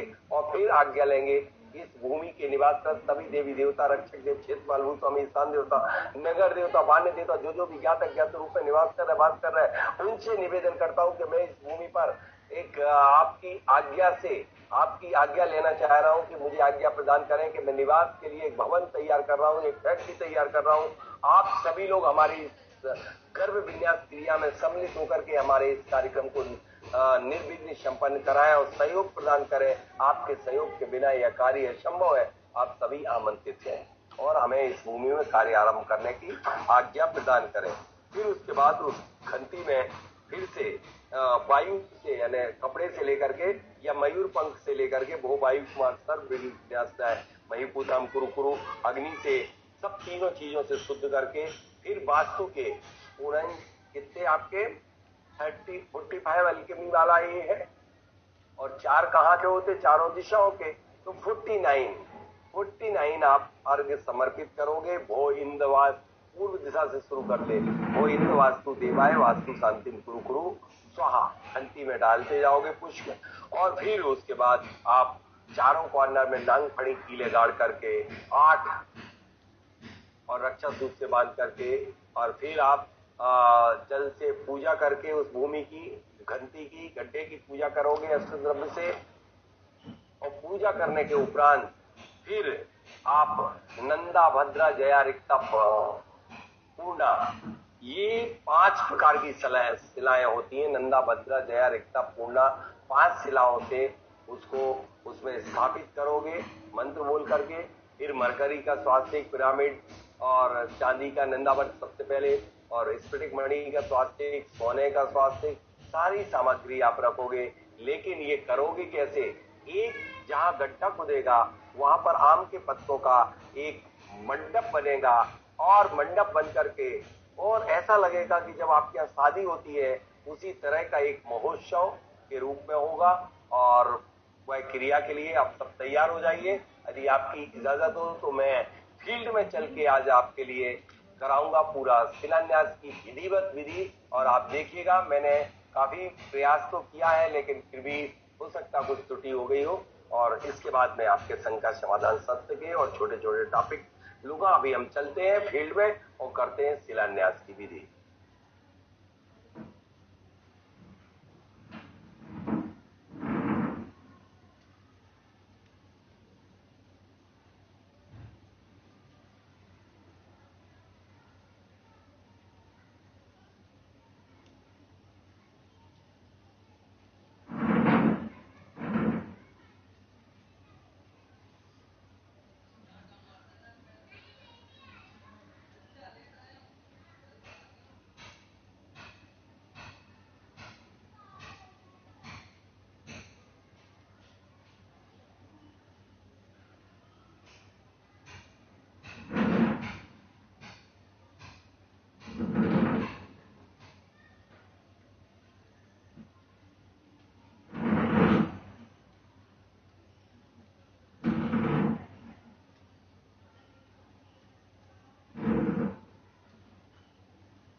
साथियों, मैं आज सभी के घरों में शिलान्यास की विधि हो सकता उस समय गलत हुई हो, सही नहीं हो पाई हो, तो आज हम चलते हैं, करते हैं शिलान्यास। यही विजुलाइज कीजिए जरूर।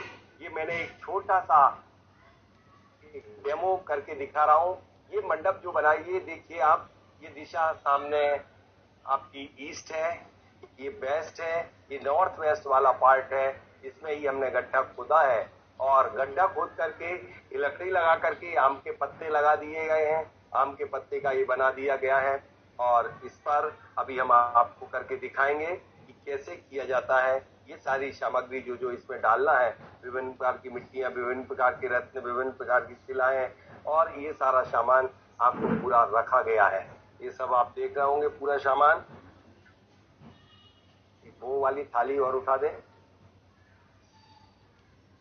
ये पूजा के सारे सामान, हल्दी, सुपारी, पीली सरसों, सब कुछ इसमें है।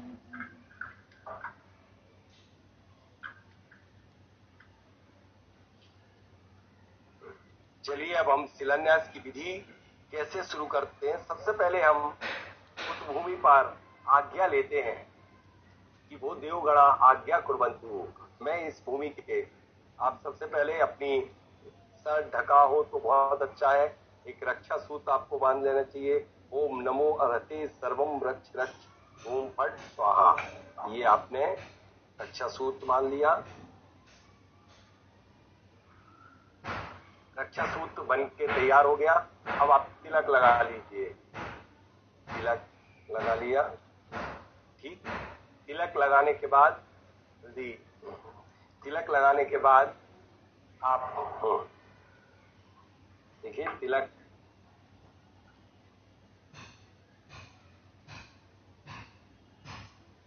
अब आपकी जल से शुद्धि कर लीजिएगा।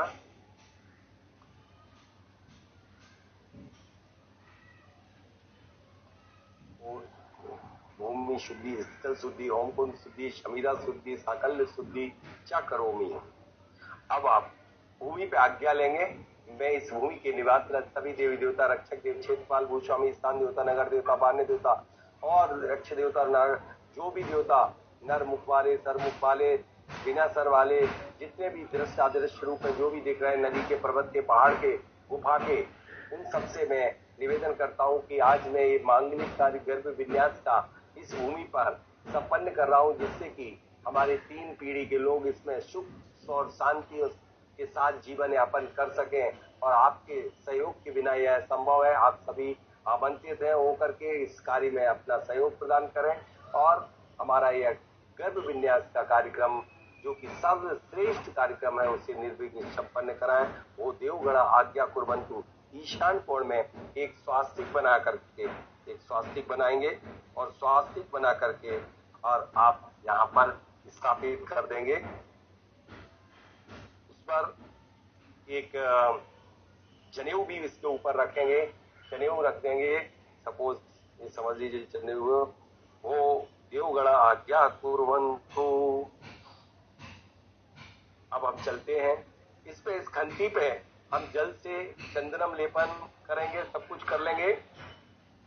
सबसे पहले हम इस भूमि को खोदने के लिए चांदी के सारे सामान का उपयोग करते हैं। इन पर रक्षा सूत्र बांध लेते हैं। ये कन्नी है, ये आप देख रहे होंगे गैती है, यह गैती है, यह फावड़ा है, यह फावड़ा, ये तगाड़ी है चांदी की और यह कन्नी है। इससे हमने सबसे पहले हम उस मिट्टी को गैती मारेंगे।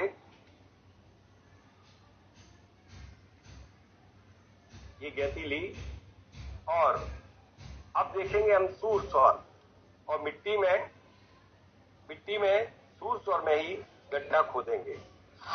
देखिए रक्षा सूत्र बना हुआ है। ओम हूम छूम फट, ओम हूम छूम फट स्वाहा, ओम हूम छूम फट स्वाहा, ओम हूम छूम फट स्वाहा, ओम हूम छूम फट स्वाहा, ओम हूम छूम फट स्वाहा। 5 बार 5 गति मार करके और सभी घर के सभी सदस्य एक एक उस तरह लेकर के जो जो सामान और सभी ला। अब गड्ढा खुद गया और सरसों का छेपड़ करते चले जाएंगे।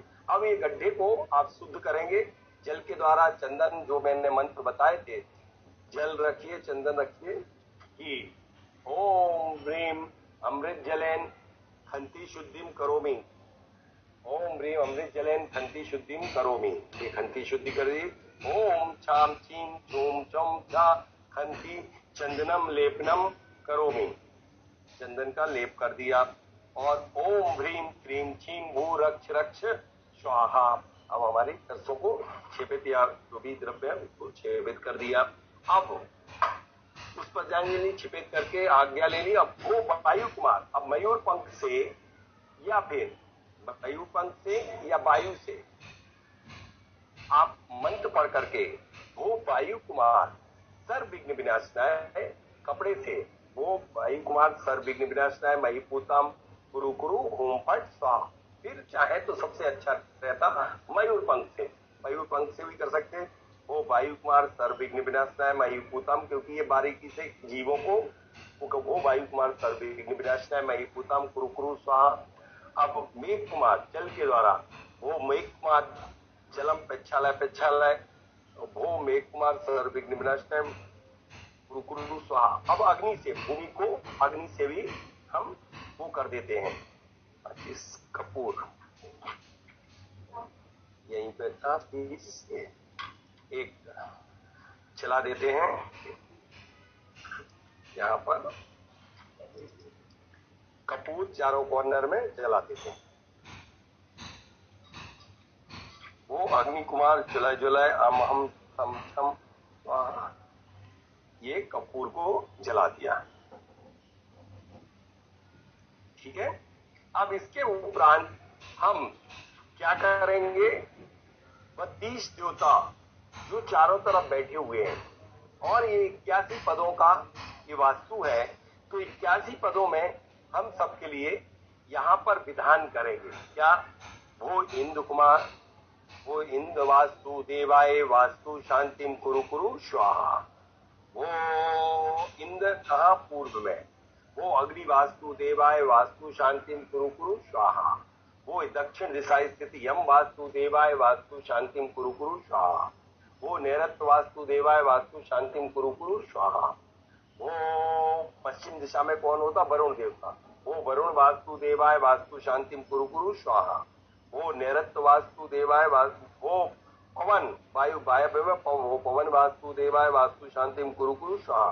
वो उत्तर दिशा स्थित भल्लाट देव, वो पवन उत्तर दिशा स्थित कुबेर वास्तु देवाय वास्तु शांतिम कुरु कुरु स्वाहा। वो ईशान वास्तु देवाय वास्तु शांतिम कुरु कुरु स्वाहा। अब ये करने के बाद हम इसमें एक स्वास्तिक बनाते हैं, नंदावर्त बनाते हैं।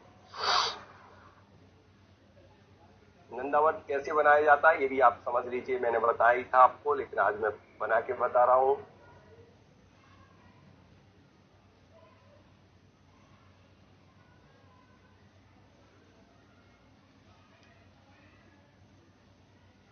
अब इसमें मैंने बताया था यू बना देते हैं।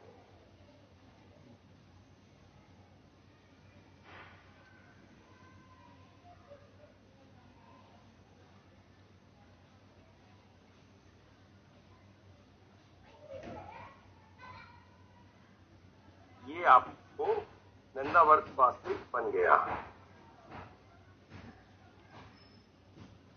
ये सबसे महत्वपूर्ण होता है, सबसे पहले जमीन में नंदावर्त स्वास्तिक ही बनाया जाता है।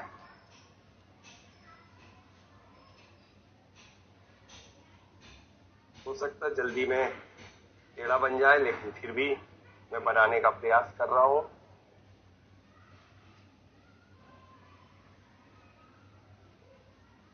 इसकी खास विशेषता ये रहती है, जैसे मैं इसको थोड़ा और यहां तक ले जाऊंगा।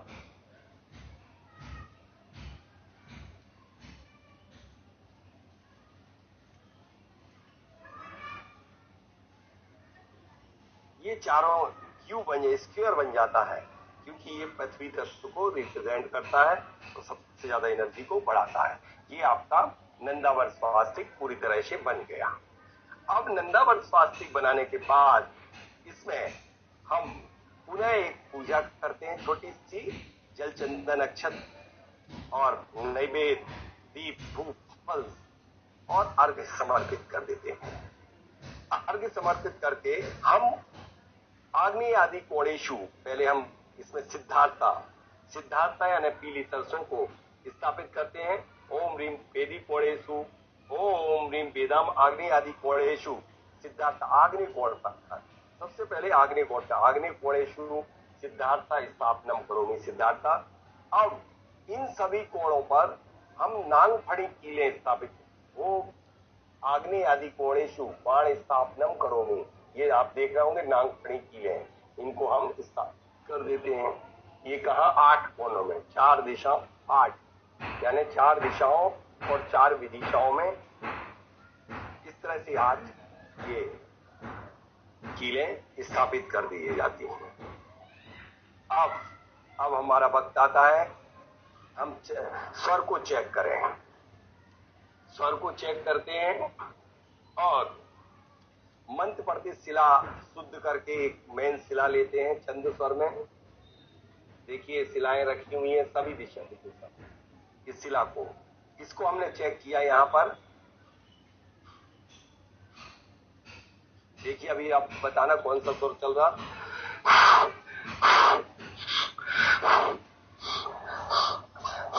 मेरा तो अभी चूंकि बोल रहा हूं सूर स्वर चल रहा है, ये वाला राइट चल रहा है। अब मुझे लेफ्ट करना तो मैं क्या करूंगा, मैं राइट पैर पे 5 बार ठोकर मारूंगा।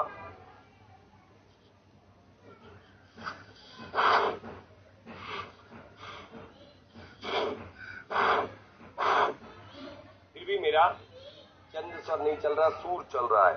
सूर चल रहा है तो शिलान्यास करेंगे तो सब बेकार हो जाएगा। अब मैं क्या करूं, चंदन की वो लाता हूं, चंदन को तेज छूंगा कि हमारा चंद स्वर आ जाएगा। देखिए मैं अभी आपके लिए चंद स्वर लाने का प्रयास कर रहा हूं।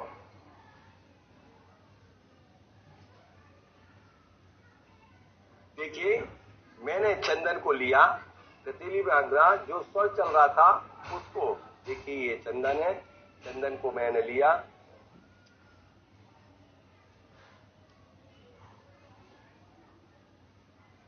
ये चंदन को लिया इसी तरफ राइट साइड में, देख रहे होंगे उसकी सुगंध बहुत तेज है और जो स्वर जो खुला हुआ उसी से तेज सूंगा।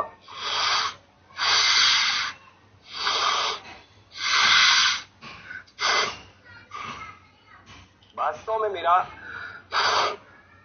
चंद स्वर आ गया तत्काली। आप चंद स्वर में ही शिलान्यास। अब इसके लिए मंत्र पढ़ेंगे हम। इस शिला को लेंगे, जो ग्रह स्वामी होगा वह पूर्वाभिमुख होकर के, ये हमारी दिशा पूर्व है, इसको हम 9 बार नमोकार मंत्र या अपने इष्ट को स्मरण करेंगे, या अपने इष्ट को स्मरण करते हुए मन को शांत और स्थिर करते हुए, कि हे प्रभु जो मैं इसकी आधारशिला रख रहा हूं, उस आधारशिला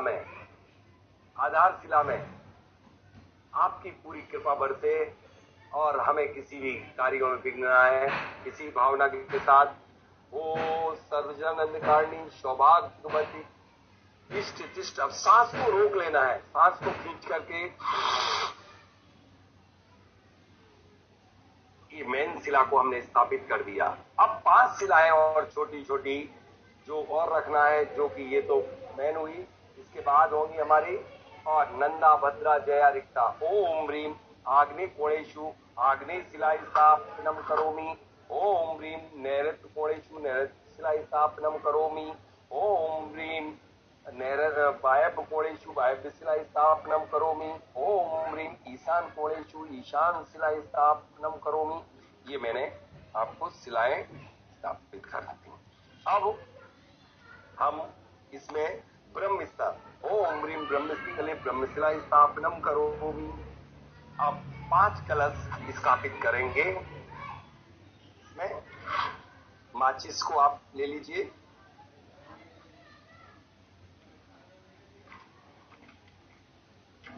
माचिस को कैसे जलाएंगे कलशों को, सांस को रोक करके।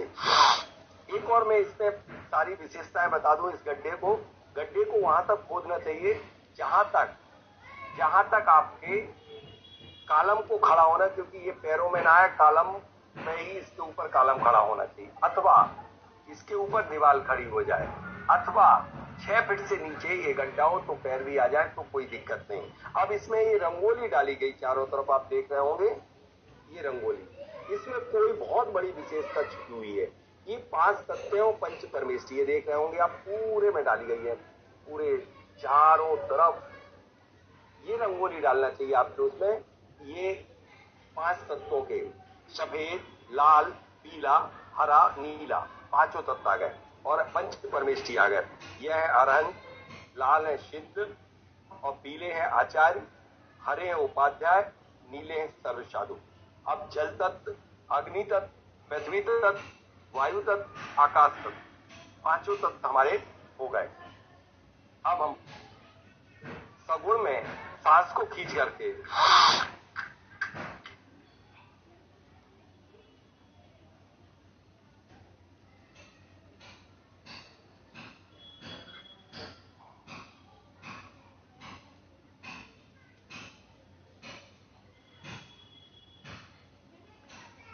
बाकी मैं पूरे एक बार में ही जला देता हूं।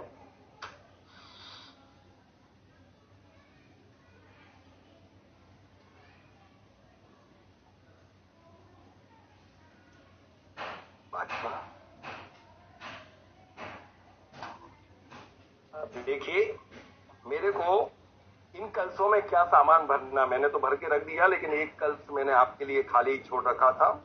इसमें हम पीली सरसों भरेंगे, 5 हल्दी, 5 सुपारी,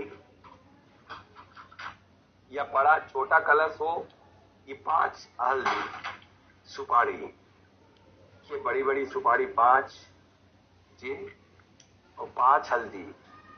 अब चूंकि इसमें इतनी जगह नहीं है इसलिए एक ही डाल देते हैं, एक सुपारी, एक हल्दी।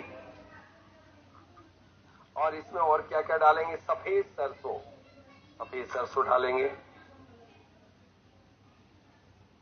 और क्या क्या डालेंगे, पंचरत्न, गोमती चक्र, पंचरत्न, ये पंचरत्न डालेंगे। अब इसमें हम स्फटिक मणि डाल देंगे, डिफरेंट रेड, येलो, सभी कलर, रेड कलर की स्फटिक मणि, ये सभी मैंने इसमें ही डाल दी। और इस कलश को पूरा मुंह से भर देंगे और इसके ऊपर दीपक स्थापित कर देंगे।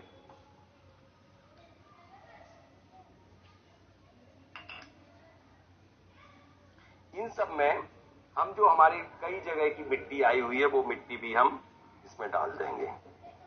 सभी कलशों में मैंने डाली थी और गोमती चक्र 5 ठोल डाल देंगे।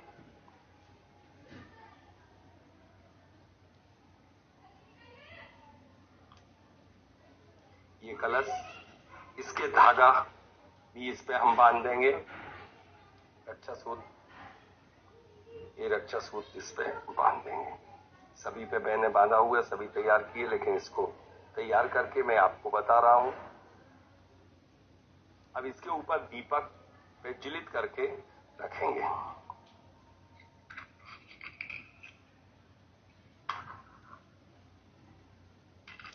घी सिर्फ गाय का होगा और कोई नहीं होगा।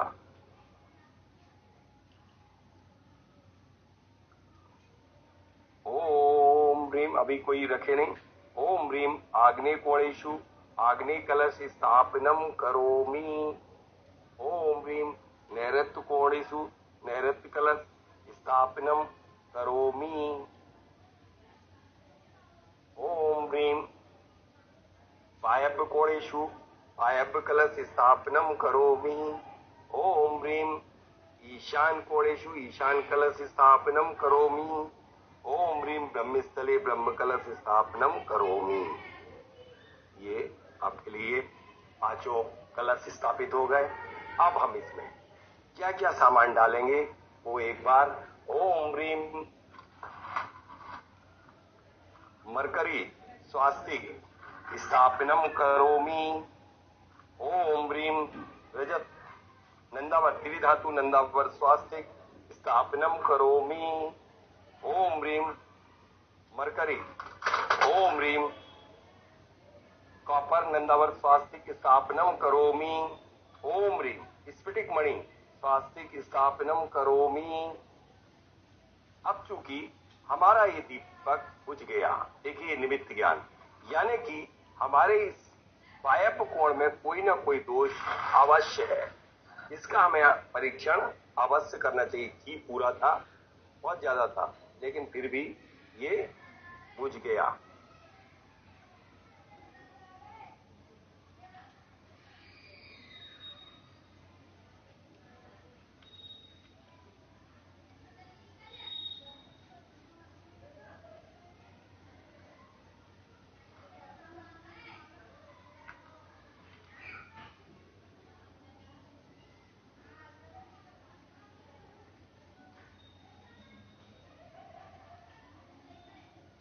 और वहां उसके डायगोनल में आग्नेय कोण है, उसका भी बुझ गया, यानी कि आग्नेय में भी कोई दिक्कत है। इस तरह से हम परेशानियों को पहले ही जान लेते हैं। अब मैं एक एक चीज इसमें रखते चले जाऊंगा। ओम ह्रीम सफेद गुंची स्थापनम करोमि। ओम ह्रीम काली गुंची स्थापनम करोमि। ओम ह्रीम लाल गुंची स्थापनम करोमि। ओम ह्रीम पंचनद 5 नदियों की मिट्टी स्थापना पंचनद मिट्टी स्थापनम करोमि। ओम ह्रीम बेस्कोप मिट्टी स्थापनम करोमि। ओम ह्रीम हस्तपाद मिट्टी स्थापनम करोमि। ओम ह्रीम गौशाला मिट्टी स्थापनम करोमि। इस तरह से हमने ये सारा कर लिया। अब हम विशेष रूप से इसके लिए तत्काल ही सारा चीजें जितनी भी पंचरत्न पंच, अब नाग नागिन का जोड़ा। ओम ह्रीम नाग नागिन जोड़ा यहीं पे था। ओम ह्रीम नाग नागिन जोड़ा।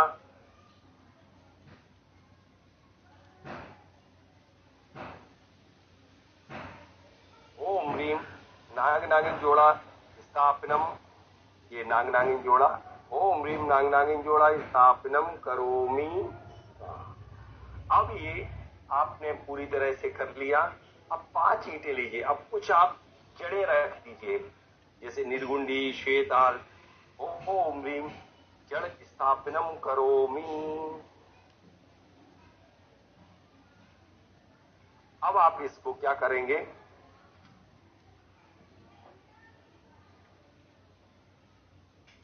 कि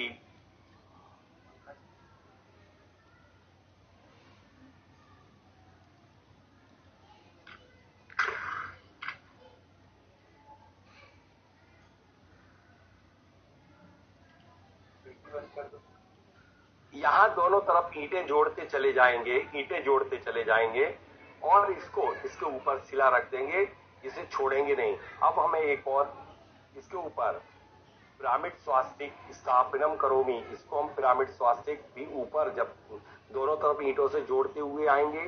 सबसे खास विशेषता इसमें मैं बता रहा हूं कि आप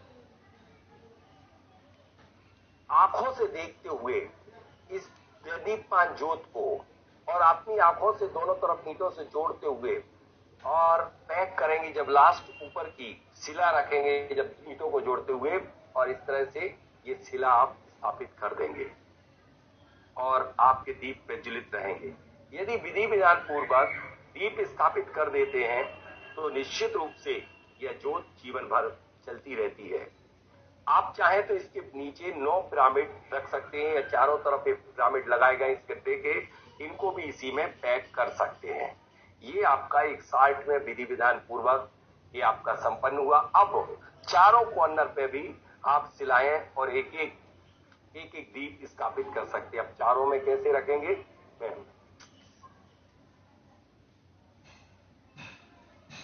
इसमें स्वास्तिक बनाएंगे।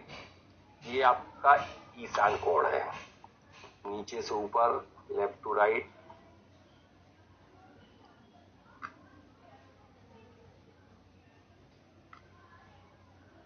अब ओम ईशान कोणेषु ईशान शिला स्थापनम, इस कॉर्नर पे ईशान कोणेषु ईशान शिला स्थापनम करोमि, और इसके ऊपर भी एक आप कलश स्थापित कर देंगे और इसे भी पैक कर देंगे। अब हम चलते हैं दूसरी जगह, आग्नेय कोण पर। इस पर भी हम स्वास्तिक बनाएंगे। आग्नेय कोण पर हम चाहे तो हरे रंग से बनाएं।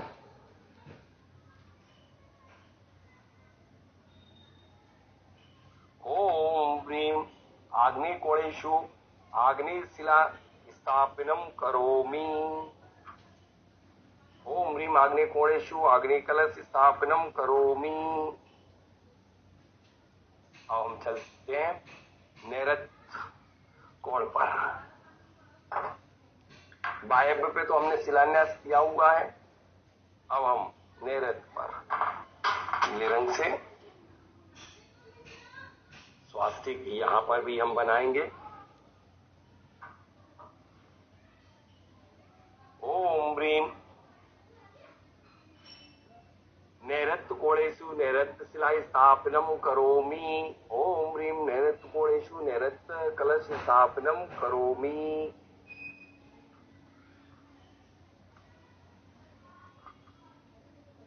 ये आपका इस तरह से आपने पूरी तरह से ये शिलान्यास चारों कॉर्नर में कर दिया। अब चाहें तो एक बड़ा बड़ा शंकु इन चारों कॉर्नर में बड़ा पिरामिड रखते हैं। ओम ह्रीम शंकु स्थापनम करोमि। त्रिधातु पिरामिड को इसमें कवर्ड कर देते हैं। त्रिधातु पिरामिड को ओम ह्रीम त्रिधातु पिरामिड, इस तरफ ईंट जोड़ेंगे, इस तरफ ईंट जोड़ेंगे, इस तरफ ईंट जोड़ेंगे, और आपको सपोज आपने ईंट जोड़ दी और इसको ओम ह्रीम त्रिधातु पिरामिड स्थापनम करोमि, इस तरह से ये रख देते चारों तरफ। तो ये चारों कॉर्नर की स्टेबिलिटी के लिए हम ये क्रिया संपन्न करते हैं। चलिए अब हम इसके बारे में क्या पूछना चाहते हैं वो और आप एक बार सारी शंका समाधान कर लीजिए।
कैसा लगा आज का शिलान्यास?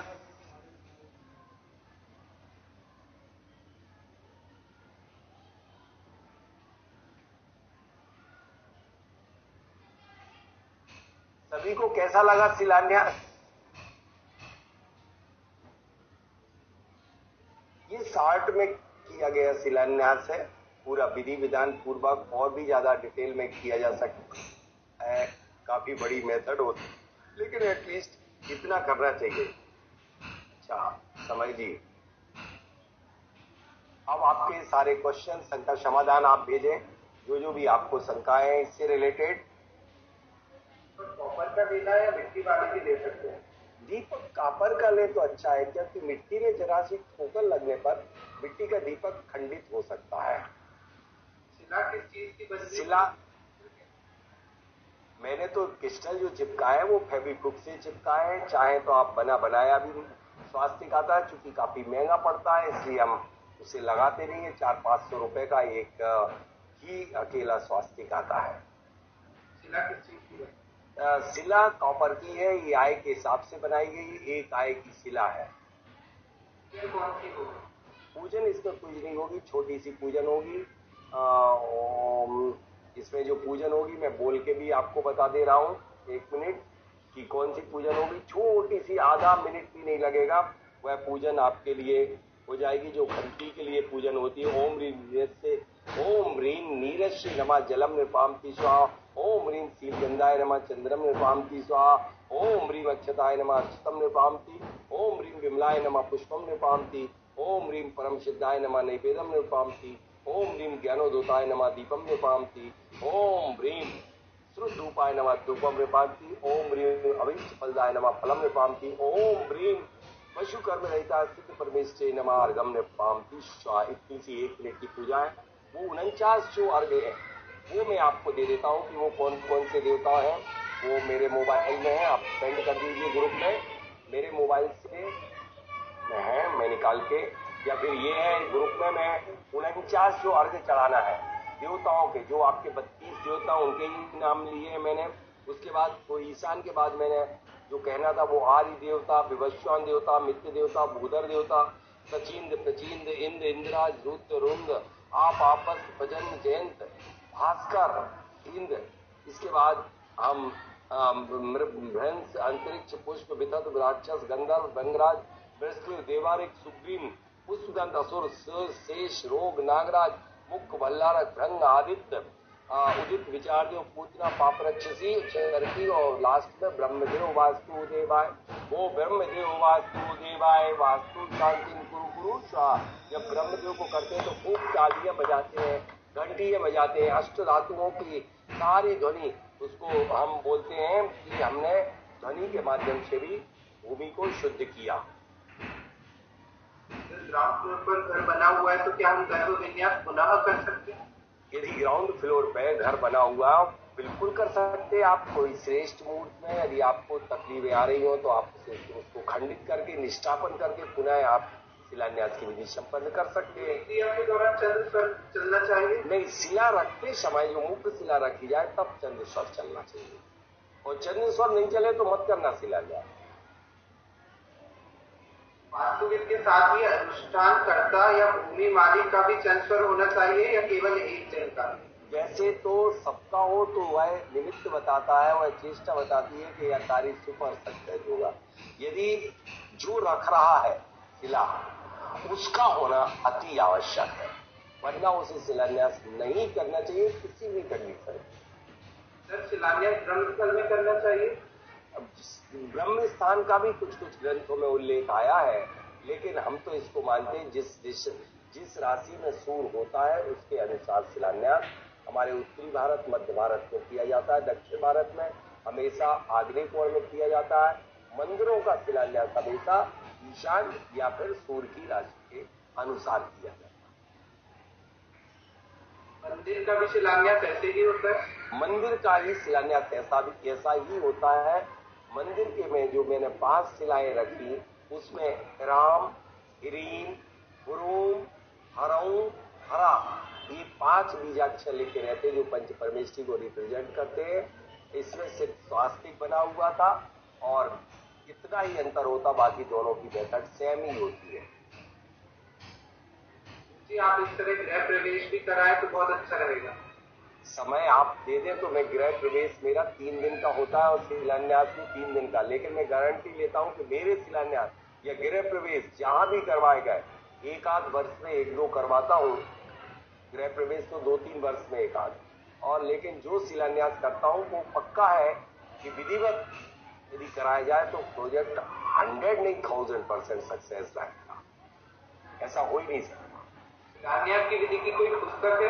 हाँ, पुस्तक है। मैं आपको कंटेंट्स तो मैं ही दे दूंगा, बहुत सारी पुस्तकें हैं इसमें। मैं जैसे मंदिरों की है, घर की शिलान्यास की नहीं है, उसमें मैनिपुलेशन जो है वो मैंने आपको बता दिया, प्रतिष्ठा पर आगे इत्यादि। अगर भवन निर्माण हो चुका है और यदि भवन निर्माण हो चुका हो, शिलान्यास नहीं हुआ तो किसी से किया जा सकता है प्रायश्चित लेकर के कि मैंने किसी कारणवश, या मैं नहीं था, मैंने किसी और ने के कारण अपने गर्भ विन्यास करना चाहता हूँ। मैंने अनेकों सैकड़ों घरों का करवाया है। और शांतिनाथ स्वामी का अष्टक दे सकते हैं? हाँ, शांतिनाथ का अष्टक दे सकते हैं। शांति जाप कर सकते हैं वहां पर।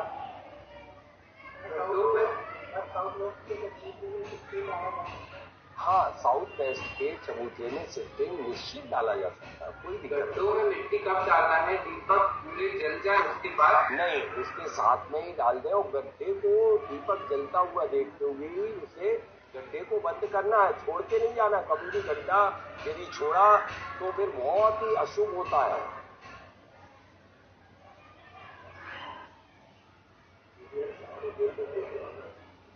मैं आपको सारा जितने भी अर्घ हैं 49 उसका मैं PDF आपको बना करके भेज दूंगा, कंटेंट्स भी भेज दूंगा, आप चिंता मत कीजिए। अभी आपको ये 49 अर्घ आप अभी क्लास अटेंड करते जाइए और मैं ये आपको भेज रहा हूँ स्कैन करके, ये यहाँ से यहाँ तक ये नहीं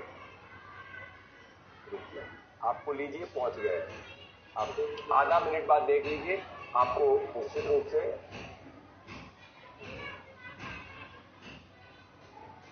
और कोई क्वेश्चन किसी भी फटाफट बोलते जाइए। स्थापना किस एंगल में करेंगे? देखिए, ये 0 डिग्री का प्लॉट था तो मैंने सब कुछ, बहुत बढ़िया प्रश्न आ गया। आप ऐसा प्रश्न कौन किसने किया ये प्रश्न? मांगनीलाल जी, ये है होशियार व्यक्ति। वास्तव में मांगनीलाल जी को काफी अच्छा ज्ञान है। कभी भी शिलान्यास की शिला 0 डिग्री पर ही गड्ढे में रखना चाहिए, उससे हमारा दिग्मूल दोष समाप्त हो जाता है। क्योंकि ये शिलान्यास, ये गड्ढा ही 0 डिग्री का था, 0 डिग्री पे गड्ढा खोदना चाहिए। क्योंकि पहले ही आपने बीज गलत डिग्री पे डाल दिया तो गलत डिग्री का हो जाएगा काम।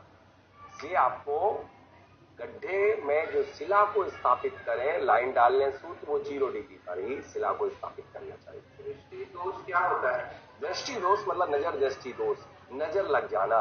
और ये गड्ढे में भी लग सकती है, लोगों को ये सामान देख करके भी लग सकती है। इतना विधिवत तरीके से कहीं भी होता नहीं है, होता ही नहीं है। आप लोगों ने भी शायद पहली बार देखा होगा ऐसा शिलान्यास, कि इसके पहले देखा? बाकायदा आम के पत्तों के, हम तो चारों कॉर्नर में भी आम के पत्तों के मंडप बनवाते हैं। उसकी गुप्ता ने भी बोलना चाहती है, हवन कर सकते हैं?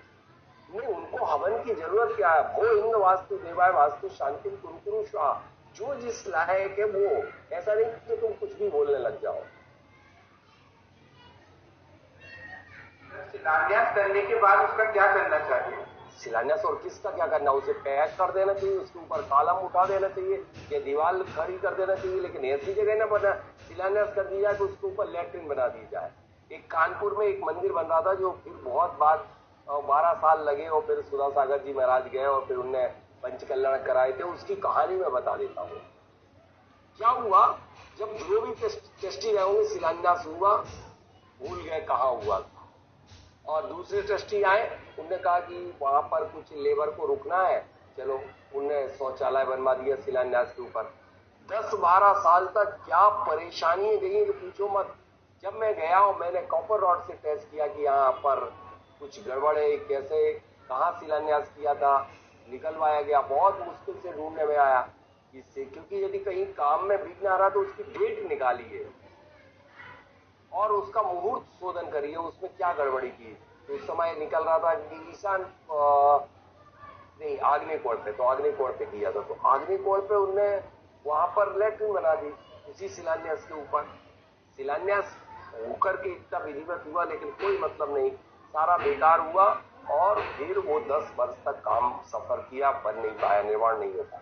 जब वो हटाया गया फिर 1.5 वर्ष में मंदिर बन गया। यदि प्लॉट का नॉर्थ ईस्ट बड़ा है तो क्या नॉर्थ वेस्ट में जमीन में बीम डालकर प्लॉट को चौकोर कर? नहीं, ऐसा बिल्कुल नहीं करना। यदि नॉर्थ ईस्ट एक्सटेंडेड है, एक्चुअल एक्सटेंडेड, एक होता है कि नॉर्थ वेस्ट कटा होना, एक नॉर्थ ईस्ट एक्सटेंडेड होना। जब ग्रेजुअली ऐसे होकर के बढ़ता है नॉर्थ ईस्ट, ग्रेजुअली या डब्बे के पैटर्न में ऐसा बढ़ जाता है, तो उसे अब नॉर्थ वेस्ट का ट्रीटमेंट नहीं करना चाहिए। कितने बार टाइम बाद करना? कंस्ट्रक्शन ज्यादा लंबे समय शिलान्यास नहीं छोड़ना चाहिए। शिलान्यास कभी मंगलवार को नहीं करना चाहिए, शनिवार को नहीं करना चाहिए। शिलान्यास कभी भी रविवार नहीं, शनिवार नहीं और मंगलवार नहीं, ये सूर्य स्वर के दिन है। एक ही तरह की आहुति सब देवता उसको दे सकते? हाँ दे सकते हैं। वैसे तो आपने ये आहुति दी है, वो इंद वास्तु देवाय वास्तु शांति कुरु कुरु स्वाहा, वो अग्नि वास्तु देवाय वास्तु शांति कुरु कुरु स्वाहा, वो यम वास्तु देवाय वास्तु शांति कुरु कुरु स्वाहा, वो नैऋत्य वास्तु देवाय वास्तु शांति कुरु कुरु स्वाहा। इस समय साथ साथ आप हवन की भी आहुति दे सकते हैं। रेडीमेड मिट्टी के हवन कुल की आय क्या होगी? रेडीमेड मेरे पास है नहीं, वरना मैं बता सकता था कि उसकी आय क्या होगी, लेकिन आप अपने नाप लीजिए स्केल से लेके, तो आप नप जाएगी। अब मेरा रेडीमेड क्या पता कितने आते हैं, किस साइज का है, मुझे कैसे पता? कोई बनाता थोड़ी आए वाय से। अब तो ये सब चीजें भूल गए, लोग ही नहीं जान रहा, मार्केट में ही कोई नहीं जान रहा कहाँ बात। नंदावट 16 दूध में डालकर ट्रीटमेंट कर सकते हैं? बिल्कुल, 16 जौन में नंदावट डाल करके, वैसे भी शिलान्यास में 5 नंदावट डालता हूँ कम से कम। सावधानी क्या क्या रखनी है? सावधानी शिलान्यास की एक ही रखना है। सबसे पहले शुद्धि, पहले आज्ञा के बिना शिलान्यास नहीं करना है, आज्ञा लिए बिना। दूसरी सावधानी ये है, भूमि को शुद्ध साबुत करके, शुद्धिकरण करके भूमि पर प्रवेश करिए, आज्ञा लीजिए, फिर चंद स्वर में ही विधिवत तरीके से तब आप शिलान्यास कीजिए। गड्ढे को खाली मत छोड़िए, गड्ढे को आप पूरा कंप्लीट शिलान्यास के उपरांत जब आंखों से देखते हुए भर दीजिए। गड्ढे के ऊपर कंकड़ उस दिन ही कंप्लीट ऊपर तक गड्ढे को भर दीजिए, और फिर उसके ऊपर आप मतलब ऐसा करिए कि जब तक निर्माण नहीं होता है तो तुलसी का एक पौधा रख दीजिए, जिससे कि उस पर पैर ना रखते जाए। ये शिलान्यास की सावधानी है। जी, अगर चबूतरा हॉलो रह गया है तो क्या दोबारा बना सकते हैं? शिलान्यास का चबूतरा की साउथ वेस्ट का चबूतरा हॉलो रह गया तो फिर से बना सकते हैं। पूर्ण शिलान्यास की पूजा, पूर्ण शिलान्यास की पूजा। अगर मेन डोर ग्राउंड फ्लोर पर है स्टील का, तो क्या किया जाए? स्टील का है, क्या फिर से बोले एक बार? मेन डोर ग्राउंड फ्लोर पर है स्टील का, तो क्या? मेन डोर यदि आपका स्टील का है तो स्टील का उतना बढ़िया नहीं रहता है, आप सीधे सीधे वुड का लगा लीजिए, लकड़ी का, उसको कौन सी बात है, निकाल दीजिए उसे। धातु का लगाया जाता तो सिर्फ ब्रास का या कॉपर का या चांदी का, लोहे को मिलेच्छ धातु माना है। ये गड्ढा पिशाच भूमि में करे या देव भूमि? बहुत बढ़िया। ये हमेशा हमने कॉर्नर में क्यों लिए? पिशाच भूमि में किया जाता है। पिशाच और मनुष्य भूमि के ट्रांजिशन जोन को शिशु पिशाच पिशाचांश बिंदु रहते हैं, उन पर यदि शिलान्यास कर दोगे तो कष्ट में आ जाओगे। कहा? इसलिए मैंने कॉर्नर में क्यों रखे, कभी भी अंदर नहीं रख देना चाहिए। यदि पिशाच भूमि या ब्रह्म भूमि में किया जा सकता है, लेकिन ब्रह्म भूमि का बहुत विवाद भी है, कई लोग करते कई लोग नहीं करते। योग क्या होता है? योग होते हैं, देखो पंचांग कैसे कहते, तिथि नक्षत्र वार और योग और करण। तो योग निकाले जाते हैं। जब आप ज्योतिष पढ़ोगे तो हम आपको योग बता देंगे कितने प्रकार के योग होते, क्या क्या उसके फल होते हैं। बाकी के दिनों में भी नहीं, कोई जरूरी नहीं, एक में भी कर दो तो चल जाएगा। ये तो मैंने पूर्ण विधि बताने का प्रयास किया कि 4 में भी करते हो तो बहुत अच्छा। ये जो अभी प्रैक्टिकल हुआ है, इसका मटेरियल को रिमूव कर देंगे? इसको रिमूव करेंगे? हाँ, मैं अपनी टेबल पे थोड़ी रखने दूंगा, इसको तो रिमूव करूंगा ही। ये सब जो पिरामिड रखे हैं तो रखे, बाकी सामान जो एक्स्ट्रा है वो सब रिमूव कर देते हैं। हवन करते हैं, इसके बाद शांति करते हैं, आज्ञा लेते हैं, स्थापन करते हैं, फिर जाते हैं। घर में बार बार डेमो शिलान्यास कर सकते हैं? घर में बार बार डेमो शिलान्यास मत कीजिए, क्योंकि मतलब आज्ञा ऐसे में क्या होगा धोखे से। वैसे मैंने पहली बार आज तक की क्लास में पहली बार ही समझा, पिछले बार किया था तो ऐसे ही बिल्कुल ही डेमो, मंत्र नहीं बोले थे ये करना रख दिया था। लेकिन ऐसा नहीं करना चाहिए, तुरंत क्षमा याचना करना चाहिए कि जो बाई चांस सो रहे हो, देव ने बुला लिया हो, उनको कष्ट हुआ हो तो क्षमा करें। मैं अपने बच्चों को, स्टूडेंटों को पढ़ाने के लिए इससे कर रहा हूँ। पहले ही आप संकल्प ले लीजिए। मैंने अवचेतन मन में ले लिया था कि मैं ये जो विधि करवा रहा हूँ, बता रहा हूँ, वो समझाने के लिए, इसमें कोई भी देवता आए ना। प्लॉट का कैसे करें? टिल्टेड प्लाट का 0 डिग्री पे शिलान्यास कर दो, टिल्टेड दो मिट्टी हो जाएगा। कोई मिट्टी डाल के उठानी पड़ेगी। आज के टाइम में हस्तपात मिट्टी कहाँ मिलेगी? हस्तपात मिट्टी हाथी जहाँ रहता है, कई जगह रहता है हाथी, जैसे वहाँ पर मिट्टी बुल वाली जू में भी रहता है, अन्य जगह भी रहता है। जू का नहीं, जो चलता फिरता हाथियों को मिल सकती है, नहीं है तो कोई बात नहीं। गौशाला की तो मिलेगी ना, गौशाला अकेले की डाल दीजिए। गद्दी की साइज कितनी रखे? गद्दी की साइज हमेशा आए 1 या 5। घर के शिलान्यास के गड्ढे की आय 1 तथा व्यापार के गड्ढे की आय 5 होनी चाहिए क्या? 5 भी हो सकती है, ऐसी कोई दिक्कत नहीं। 5 गड्ढे की नहीं होती आय होती शिला की आय।